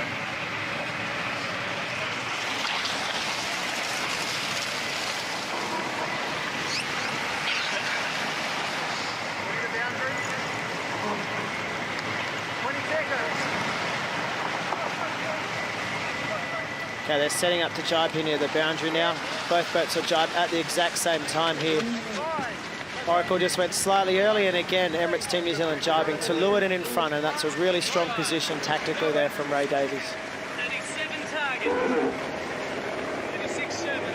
The best way for Oracle to make gains here and make a passing manoeuvre is to get on the opposite tack, and Emirates Team New Zealand have done a good job of just staying close to them the whole way down the run. And for us as a viewer, it's great because we get to see now which is the faster of the two boats, and they're also probably having a nice little check in themselves. Well, remember race number 1, Nathan, you thought Oracle Team USA looked like they had a lower angle, a better course into the next mark downwind. What do you think now? Let's go on board. It looks like they are pointing a little bit lower at the moment. Let's just go on board with Oracle and hear what they're talking about. Past intersection. Happy to set up and go. So what JK was saying there is we're past the intersection. We can jibe now and make the bottom mark on the ley line. If they jibe any earlier than where they are here, they're going to hit a boundary and be forced to do an extra jibe. And you'll see both boats jibing at the exact same time. So they have the same information on board. And Emirates is just blocking every manoeuvre that Oracle is trying to make.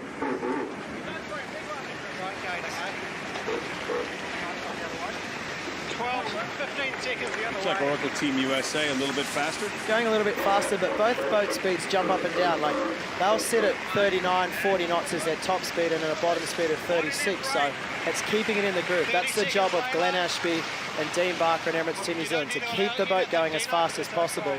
And then they're just basically doing as they're told. Ray's telling them what the plan is. And I heard him say there before, right-hand mark at the bottom. So expect to see a right-hand turn down at the bottom here. 15 to jibe.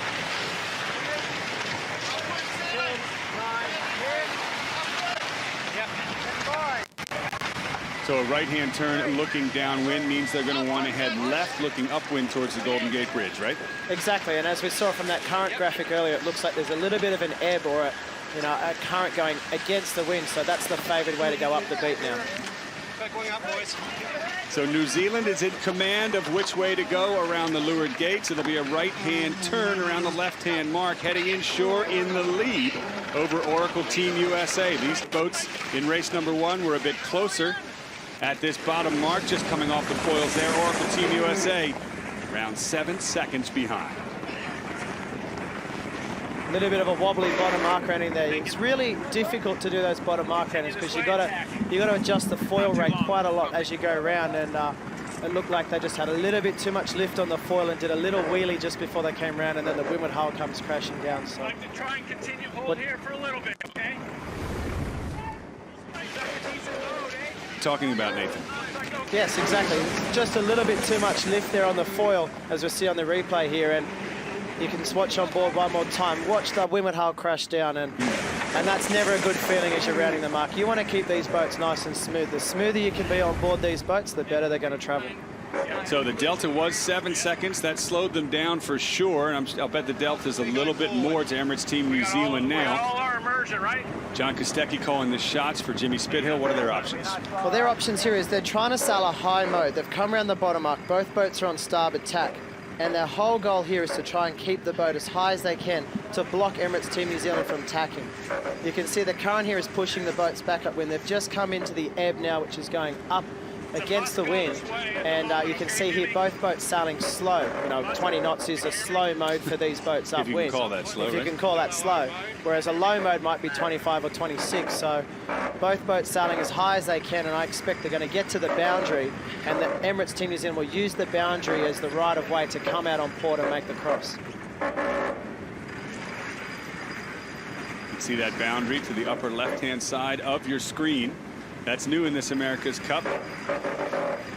Here are the VMGs. Velocity made good. The balance of speed and angle. Yeah, and what you can see here is the angle there.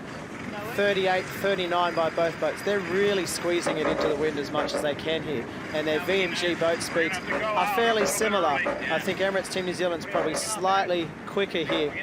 But on the last bit, we were seeing them in the 16s and 17 knots on VMG. So they're definitely sailing a higher mode, which is not ideal for their speed. Yeah. What do you want to do? You want to go before him, or you want to go the other side, mate? You can hear them trying to decide are they going before or after here. Better make that decision quick. Here comes Emirates Team New Zealand tacking to port and crossing from the left.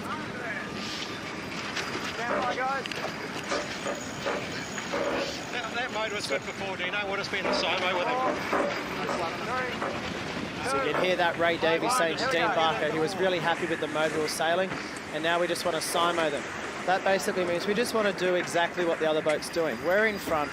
They know that Oracle has to do a big job here to pass them, and if they can just keep doing exactly what they're doing, then they're going to stay in front. You can see the tide line there. That's the ebb, the dirty water pushing out of the bay, and they're about to start to sail out of the ebb and expect them to go back left as we look further up the beat.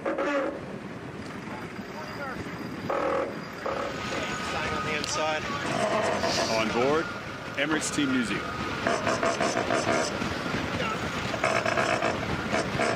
Getting us into a little bit worse current. At some point we'd end up just going in and doing our own thing. We've got to really make sure we're in phase. Yeah. This is pretty right hand here. We're gaining all the time. Be ready to be, as soon as he's next to the hero, we go with him. Yeah, 100%. Great comms on board, isn't it? You can hear them saying we're gauging here, we're making gains, and as soon as they go to tack, we're going to go straight with them. And you can see here the difference between race 1 and race 2 again is the current is going with them as they go up the course, stronger on the left-hand side, but it's not a huge factor. I think it's more about sailing in the breeze, and for Emirates Team New Zealand, just staying between Oracle and the next mark. Grant Dalton, the director of Emirates Team New Zealand, 56 years old, still one of the fittest guys on the boat.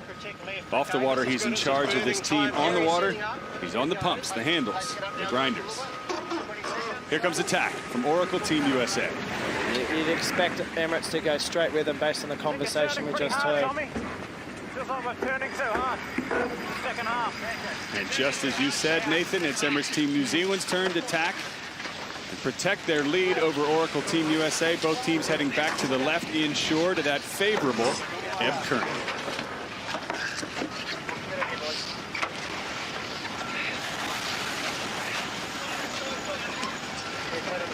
It's really tough to make a gain here now for Oracle. They're basically being covered the whole way around the course. Even if they are going to be going faster, it's tough. And you can see here on board, you know, Jimmy and Kyle. This is Kyle's first big day in the America's Cup. Youngest boy on the boat, and doing a great job trimming the wing, because clearly the boat speed's pretty similar. That's Kyle just running off screen there to the new windward side of the boat. In the next tack as they cross, Oracle Team USA still behind Emirates Team New Zealand.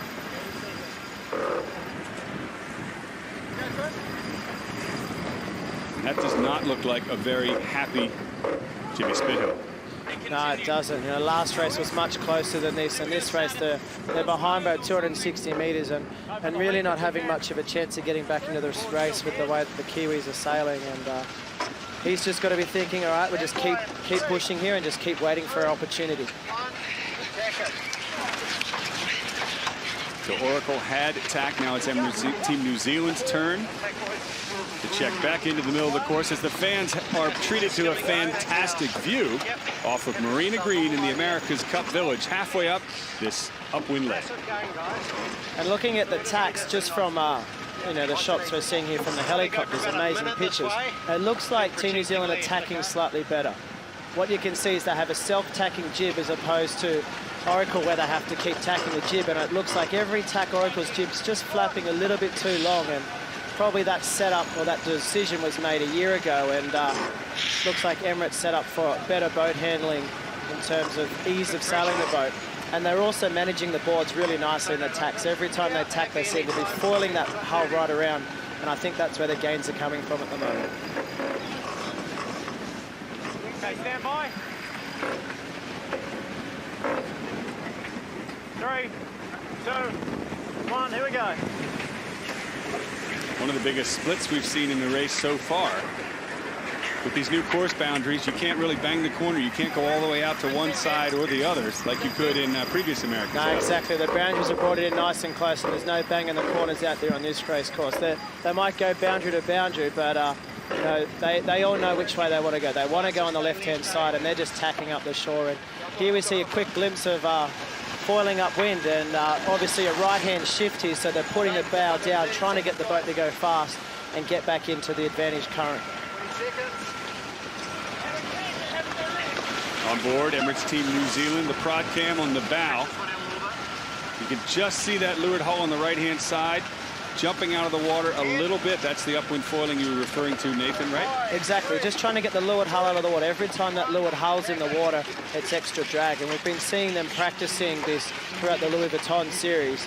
And there's just moments in the race when you want to be foiling upwind. And that obviously, there was a moment there where they wanted to go low and fast, get rid of the hull, get it out of the water, get rid of the drag. And the whole time you're sailing upwind, you are having lift on the foil. And you can see on the left-hand side of this picture, they're just starting to lift the bow out, and every now and then the whole hull comes out, but the last thing you want is too much lift, because then you get massive leeway. Yeah, help over the right going lane.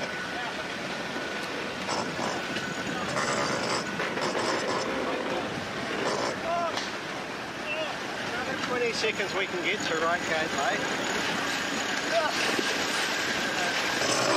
We'll be looking to hit him on this next one. Yeah. Definitely going to hit him on the next one. We'll be looking to hit him on this next one. What does that mean, Nathan? Well, that means they're just looking to leeward at Oracle. Both boats are on port tack at the moment, and when Oracle tack on the starboard tack, hitting him means we're just going to tack straight on it. We're not going to give him a chance to get past. So look for when Oracle make the next tack for Emirates Team New Zealand to tack straight on top of it. And here it comes as if on cue. Oracle Team USA tacking on to starboard, converging with the Kiwis' course.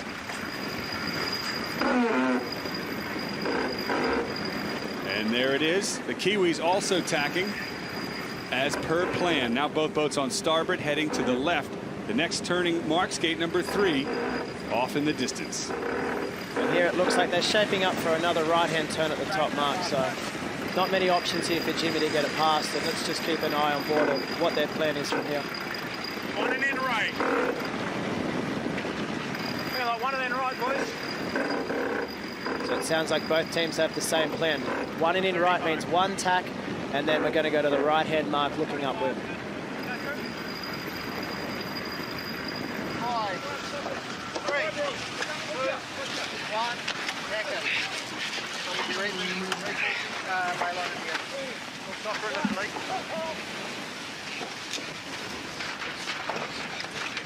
So it's Team New Zealand in the lead with the luxury to tack first onto port and head into that right-hand gate, looking upwind. There are the marks just off in the corner.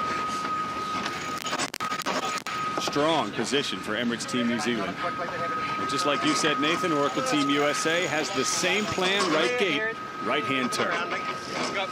It's almost the only option, because if you take the left mark looking upwind, you can see how much softer the breeze is in towards the shore, and they only have about 20 seconds before the first jump, so a very difficult maneuver to pull off.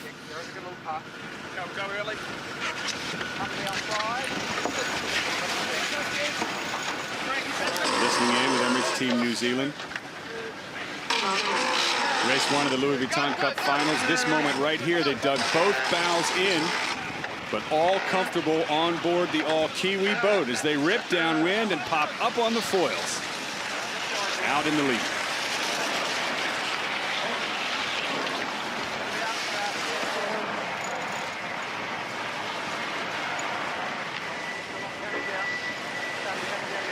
Just watch on board here. They'll be looking at a jibe pretty soon as they approach the boundary on the northern side of the racecourse.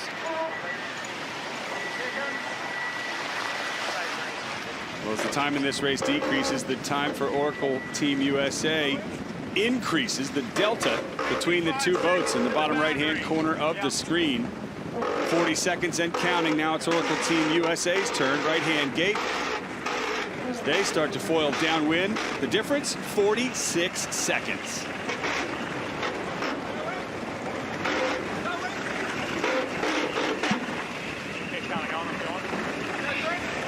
So Oracle Team USA already having jibed, heading back into the middle of the downwind leg.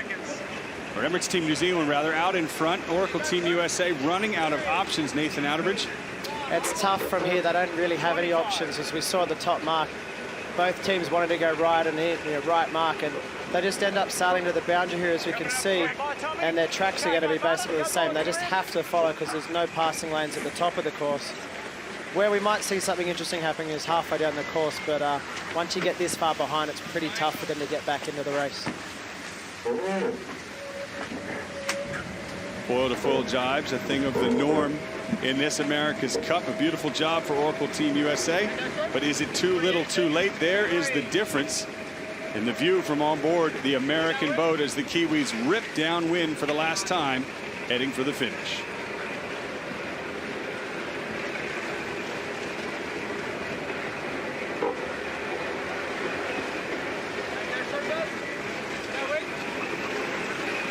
You see the red on the water there, the course for Emirates Team New Zealand. 50 seconds the Looks other a bit way. not quite straight, a little zigzag there. Yeah, it's a little bit zigzag, and I think that's to do with the puffs that are on the race course. It's quite a puffy venue here, sailing in San Francisco, and not always is it easy to sail in a straight line, and every time you get a gust of breeze, you just end up bearing away and soaking it down a little. So that's why you see these boats always a bit wobbly around the racetrack. Beautiful.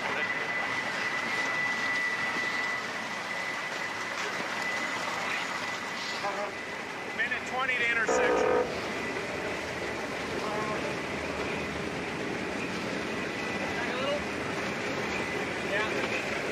On board Oracle Team USA. Kyle Langford replacing Dirk de Ritter as the wing trimmer. That was a last-minute replacement. So he's in a new position and the youngest guy on the boat. A lot of pressure for him. Definitely a lot of pressure on his shoulders today, and he'll be happy to get back to the dock and have an assessment of how he went. But I think he's done an amazing job. He's done a lot of sailing on these boats as well. Everyone needs a spare sailor in their team in case someone gets an injury, and he stepped up to the challenge pretty good today. 150 this way, 50 the other.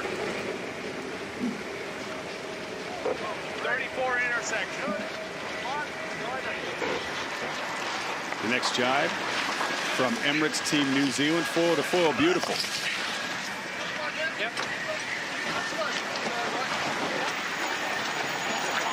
Dean Barker just taking his time. I remember watching the first jibe in that first race, Nathan. He was sprinting as fast as he could, the adrenaline up, the nerves. Right now, we're seeing a pretty cool and relaxed Dean Barker.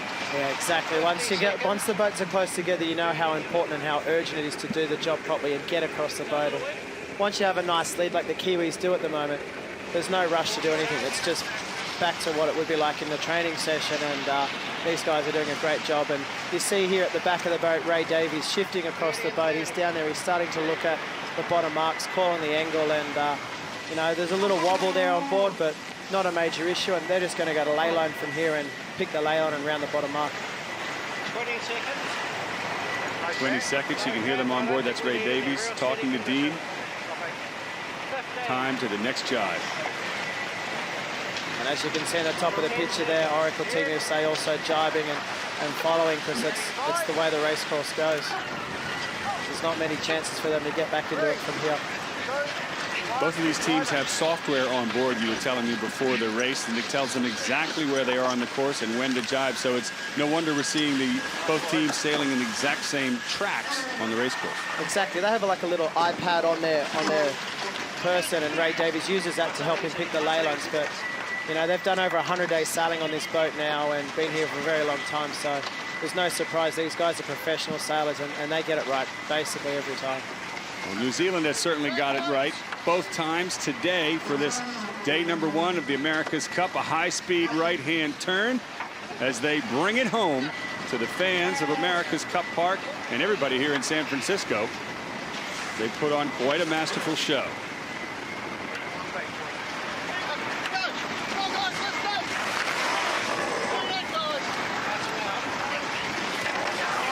If you've ever wondered what it's like to get shot in the face with a fire hose, just have a sail on board an AC-72, right, Nathan? That's the thing. You sail these boats around at 40 knots of boat speed, and you don't realize how fast you're going until the windward hull touches the water and you get 40 knots of water in your face. So you can see them duck for cover every time that happens there. Dean Barker at the helm. He won the last race of the successful defense in 2000, the America's Cup in New Zealand. A devastating loss of their defense in 2003, and an even more devastating loss in 2007 to Alinghi. That 1 second final finish. Dean Barker has that in his head. He's not going to rest on his laurels, but he is going to be proud of his team, and certainly the Kiwi Nation will as well. Emirates Team New Zealand goes up 2-0 over Oracle Team USA.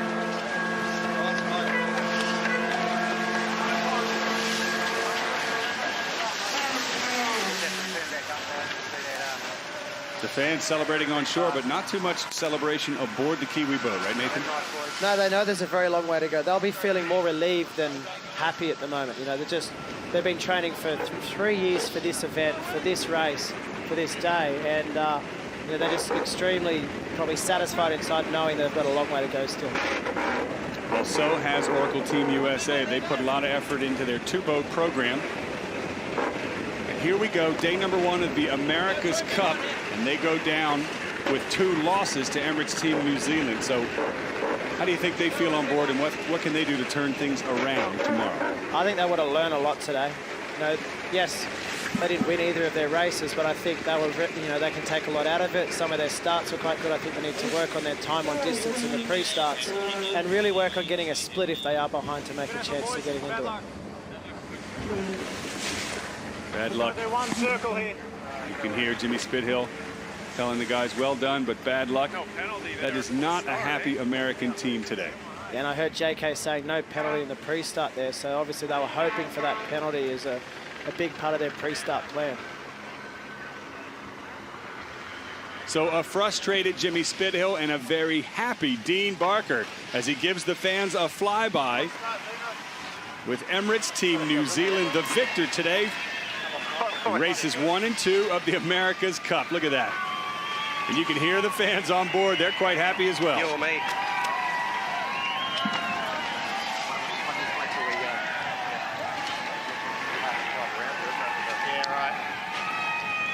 Listen to him, Nathan. That's fantastic. Plenty of passionate Kiwis down there, isn't there?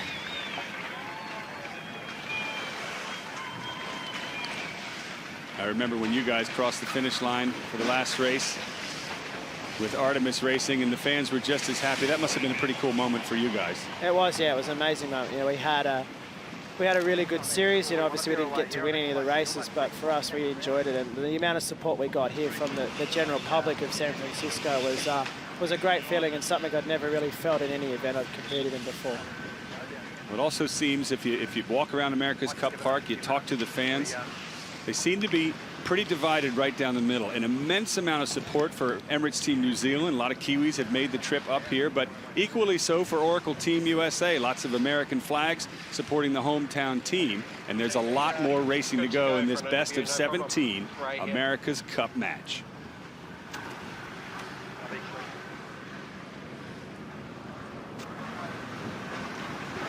Here comes the support crew for Emirates Team New Zealand alongside with refreshments and lunch, and perhaps the shore crew gets right into it and looks over the boat to make sure everything's okay for tomorrow. Yeah, they'll be, you know, obviously coming on board with, you know, drinks and things like that, but they do get the shore crew on straight away if there's any issues, to just try and check over it before they take it back to the mooring. And part of racing these boats is making sure that they stay together, and that starts the moment you finish the race. So they'll do a big check over on both these boats as soon as they get back to the dock. Well, one boat that sounds like they'll have some work to do on their wing is Oracle Team USA. Remember that little bit of damage up top before that race. Dean Barker smiling and waving to the crowds and having a bit of a snack. He's earned it after winning that second race. We go on board to hear from Dean Barker himself. Of work still to go. They need 7 more wins as we go on board Emirates Team New Zealand. And Ray Davies, the tactician. Ray, congratulations. You couldn't have dialed up a better situation for you and your crew. Yeah, thanks a lot. No, that was a fantastic day. We're really happy with how it all panned out. Hey, Ray, Kenny Reed here. Congratulations. Great job. Hey, take us back to that pre-start. Jimmy kind of came at you guys. You maybe a little early or a little below that ley line. He gave a quick luff. It looked really close between the boats. Yeah, we just managed to stay bow forward and keep far enough forward that he couldn't quite get to us. Definitely a touch and go moment of the race, but you know, Dean did a really nice job of judging that. You wanted to have him tucked in close to us, but obviously not close enough. This is an issue for us, so that was spot on. That was pretty much the race right there at that moment. Ray, thank you very much for your time. Congratulations. We'll see you back on the water tomorrow. Thank you. So Ray Davies quite happy with that race, the tactician for Emirates Team New Zealand, and he should be. Yeah, exactly.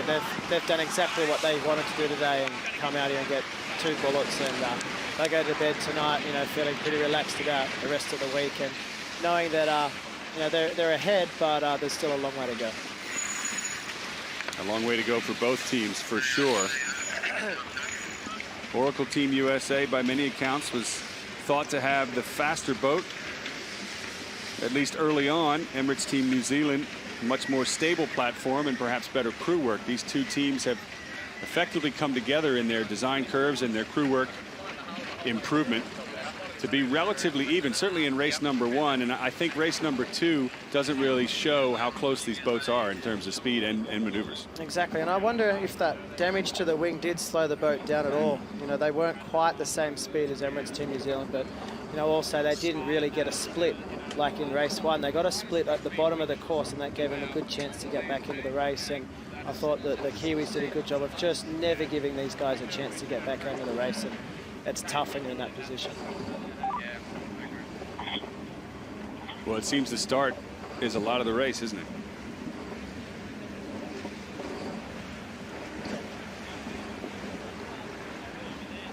Now we're on board with Jimmy Spithill, Oracle Team USA.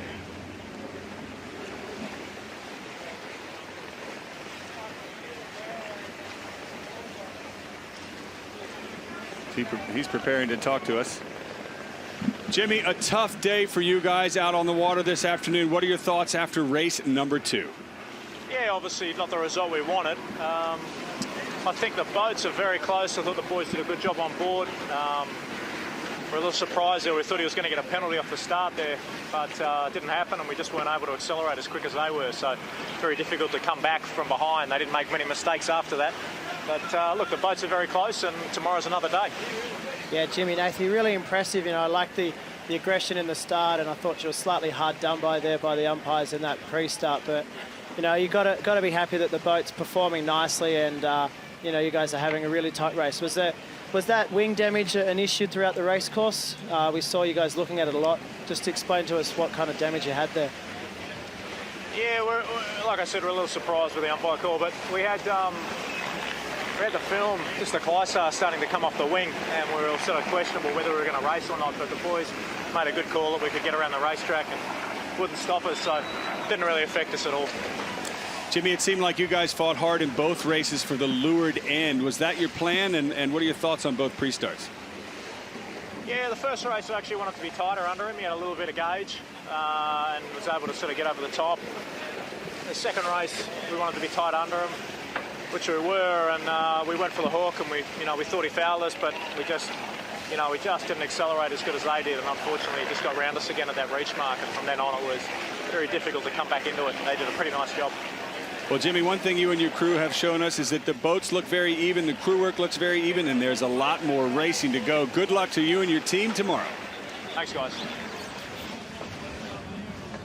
I got to give them a lot of credit. You know, it's pretty cool to go on board with these guys, and tomorrow definitely is another day. Today, back in the pre-start, race number 2. Yeah, and he goes in closely. He tries to get the penalty on him, and umpires just called no foul here. But let's look close. Is there contact? It certainly looked like it, didn't it? It looked very close, but the thing is, the umpires on the water and in the booth are never going to see that kind of contact. And if in doubt, they're always going to green flag that. Here's another look at it in the pre-start, the luck. Well, if there wasn't contact, you can't get any closer than that with two AC-72s. Exactly, and this is the issue in the pre-start here. He now, because he doesn't get the penalty, he's trying to accelerate in the wing wash at the disturbed area of the boat ahead. And from here, he always had a tough moment, and he really needed to get that penalty, maintain the hook, and that was what was going to win the start for him. So live by the sword, die by the sword. A very aggressive Jimmy Spithill and Oracle Team USA behind in leg number 1. Look at the speed for Emirates Team New Zealand. It's impressive how fast these boats accelerate from hardly moving to 40 knots. And once you're on the foils, you're off and away. And I really liked how close it was round Mark 1. You know, there were 2 seconds apart here, and it was still game on from here. Then the question was who was going to jibe first. We thought it was going to be Emirates Team New Zealand, who sent their crew down to leeward, but they're on standby. It is Oracle Team USA who makes the first move. Exactly, and I guess Jimmy, he realised if he goes any further, then when New Zealand jibe, there's no room for him between there and the boundary, so he had to go first. Mark number 2, the leeward mark. Both boats take the left-hand turn this time, different from race number 1. Oracle Team USA comes slamming off the foil. Exactly, and here it just looks like they do a massive skid out, too much leeway, maybe too much lift on the board, and then that's 2 boat lengths lost there. So had they have just done this a little bit better, would have just kept the pressure on the boat ahead. And these are just tiny little areas, tiny mistakes that are costing them a lot.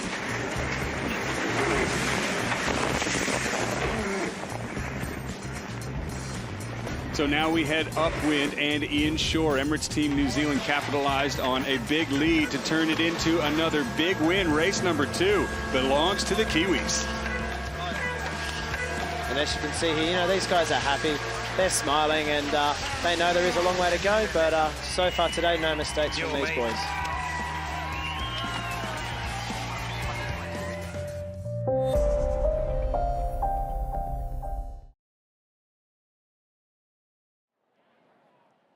Well, if you're fans of Emirates Team New Zealand, today has been a great day. But also, if you're neutral fans of sailing, we have had 2 fantastic races. I am joined here at America's Cup Park by 4-time America's Cup winner Brad Butterworth and the helmsman from Luna Rossa Challenge, an Olympic medal winner, Chris Draper. Well, we will go first straight in to the pre-start because, lads, that was really where the action was. We saw Oracle Team USA again to leeward. And was this the right place to be, Brad?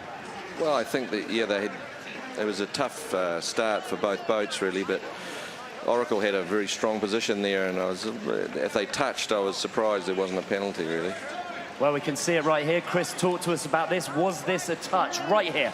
Yeah, I mean, Brad and I were just talking about it. It's a pretty weak hook. It's so hard to get a good hook in these boats, and I think Dean probably could have done a little bit more to stay away, and it was very marginal whether there was contact or not, but I'm not sure. I mean, I think we thought originally it should have been a penalty, but looking at it again now, I'm not so sure. Brad, a penalty against Emirates Team New Zealand. They were windward boat. They have to keep clear, right? Yep, that's right. But I think if they touched, yes. If they didn't, well, no. And I agree with Chris. Did they touch? Did they touch? Let's look at this right here. Oh, how close is that? Oh, no touch, no foul. Well, that's what the umpires decided. It is a pretty marginal call, but Emirates Team New Zealand were at risk. They got away with it, and, well, what do you think, Chris? Yeah, I mean, they sailed a perfect race after that, and it was from that Mark 1. It was always going to be hard for Oracle to make something happen. The course was so tight; it was really locked down, and yeah, they sailed a great race. Well, let's have a look at Mark 1 as they go off the starting line. It was extremely close, but Emirates Team New Zealand just got the best of it. Brad, they're in dirty air. Oracle Team USA in bad air here. Yeah, I think they didn't sail a great race, Oracle. They got it thumping, really. I think Team New Zealand sailed well from the start and just seemed to pull away every minute of the race, really. Okay, and your opinion is they got a thumping. I mean, that's bad for them. How can they recover? I think they have to sail a lot different than the way they sailed in this race, because they basically just got behind and followed the other boat round, and you're never going to pass them that way. And Chris, what do you think? I mean, they're under pressure right now. Oracle Team USA, what have they got to do? Yeah, I mean, the first race looked like a real close battle. That one, as Brad said, was a bit of a pounding, and the problem is the course is just so locked down. It's so easy for a boat to dominate once they get ahead, and like Brad says, I mean, he put it that you've got to give something away to make something happen, and it's exactly right. Like, it's so hard to make those measured decisions. Okay, we need to make a little loss here to give ourselves a chance of making a gain, but that's what they needed to do there. Brad, all this time, this money, this effort that they put in, Oracle Team USA lost the first 2 races. Well, you know, what can they do? Is this bad news? Is it game over? Well, I think they've had a hard couple of weeks, you know, and it takes a bit of effort to put the cuckoo back in the clock and get everybody actually sailing properly. So, you know, time will tell. There's a lot of races to come. Some nerves today off Oracle Team USA. They didn't quite sail as well as they should have, frankly. Well, the first race was a very good race by both teams, and you got to give it to Team New Zealand. Dean and the crew are sailing exceptionally well. And Chris, we saw a crew handling error around the leeward mark when there was water, and they just didn't quite get it right. Now, you've been around the leeward mark there and done these. What did they get wrong, and how did it affect them? Yeah, there's a big combination of factors to get aligned, like getting the rake, backing the rake off at the right time, having the windward elevator, the windward rudder in the water at the right time. And it just basically just had to very, very suddenly dump the rake by the looks of things, and in order to get a VMG rounding. And they're hard. The gains and losses on those leeward marks are big distances in VMG. Brad, it looks like Emirates Team New Zealand is just better right now. Yeah, they're better all round at the moment, but I mean, it's really early, and as a New Zealander, I wouldn't get too wound up just yet, you know. Like, they finished the race, they don't show a hell of a lot of emotion for that. They know it's a long way ahead, but if they sail like this every day, it's going to be good. Yeah, and the build-up's obviously been a problem, Chris. The capsize was a problem 6 or 9 months ago when they destroyed one of their boats. Has that affected them badly as well? And what can they do to get back into this? It's been a tough few weeks for them, but those guys, I mean, there's so much depth in that team. They will react, and they will come out absolutely firing tomorrow. I've no doubt in that. And if they need to make something happen, they've got so many people there with so much skill. They will make something happen quickly. Okay, and last question for you, Brad. What happens if Oracle Team USA lose 2 races tomorrow? What happens within the team? What are they going to talk about and do? Well, I think they've got to treat it like every day. It doesn't matter which team loses 2 races in a day. I think you have to, you know, it's a long series, and you have to make sure that you get better each day. They're going to try and get better each day. Okay, well, superb insight from our wonderful guests, 4-time America's Cup winner Brad Butterworth and the helmsman from Luna Rossa Challenge. Real insight into those 2 race losses for the defender, Oracle Team USA. They have got a mountain to climb over the next few days. Tomorrow, 1:15 Pacific time and 2:15 Pacific time for races 3 and 4. It is going to be a mouth-watering scene. We look forward to it, and we will see you tomorrow.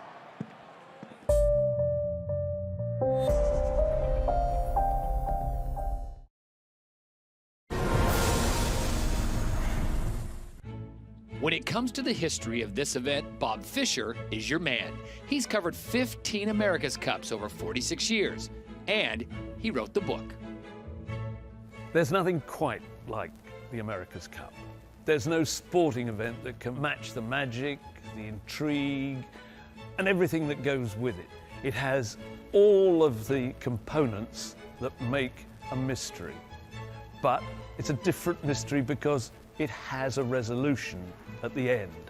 And this one is one that's steeped in history. After all, it began 162 years ago, and it's all here. This is where the history really begins for the America's Cup. It's 1851, years before the American Civil War, and it's the Royal Yacht Squadron regatta of that year. The Americans, members of the emergent New York Yacht Club, then only 7 years old, were invited by the Earl of Wilton, the Commodore of the Royal Yacht Squadron, to bring a yacht to Cowes, and were offered hospitality in the clubhouse. And they raced for the Royal Yacht Squadron £100 Cup, and that's where it all began. And this is the sort of boat they turned up in, the schooner America, as different from anything that those dyed-in-the-wool Brits had at the time.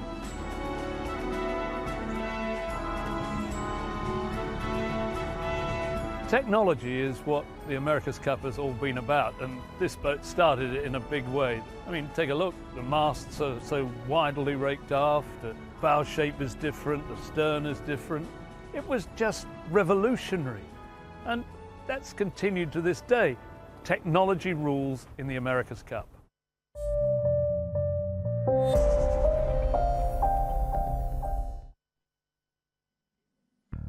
So it's been a big day here in the America's Cup, and fans all around the world were treated to two fantastic races. Here's a look at the scores. Emirates Team New Zealand up 2-0 over Oracle Team USA.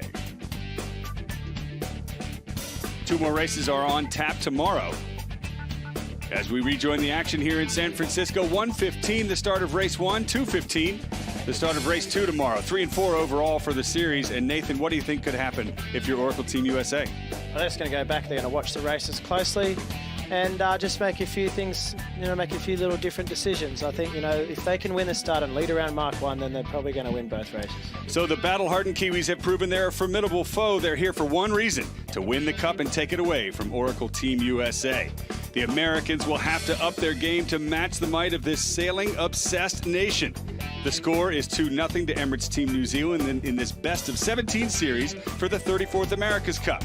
Join us tomorrow for races 3 and 4 as the September showdown continues here in San Francisco. For Nathan Outeridge and Andy Green, I'm Tucker Thompson.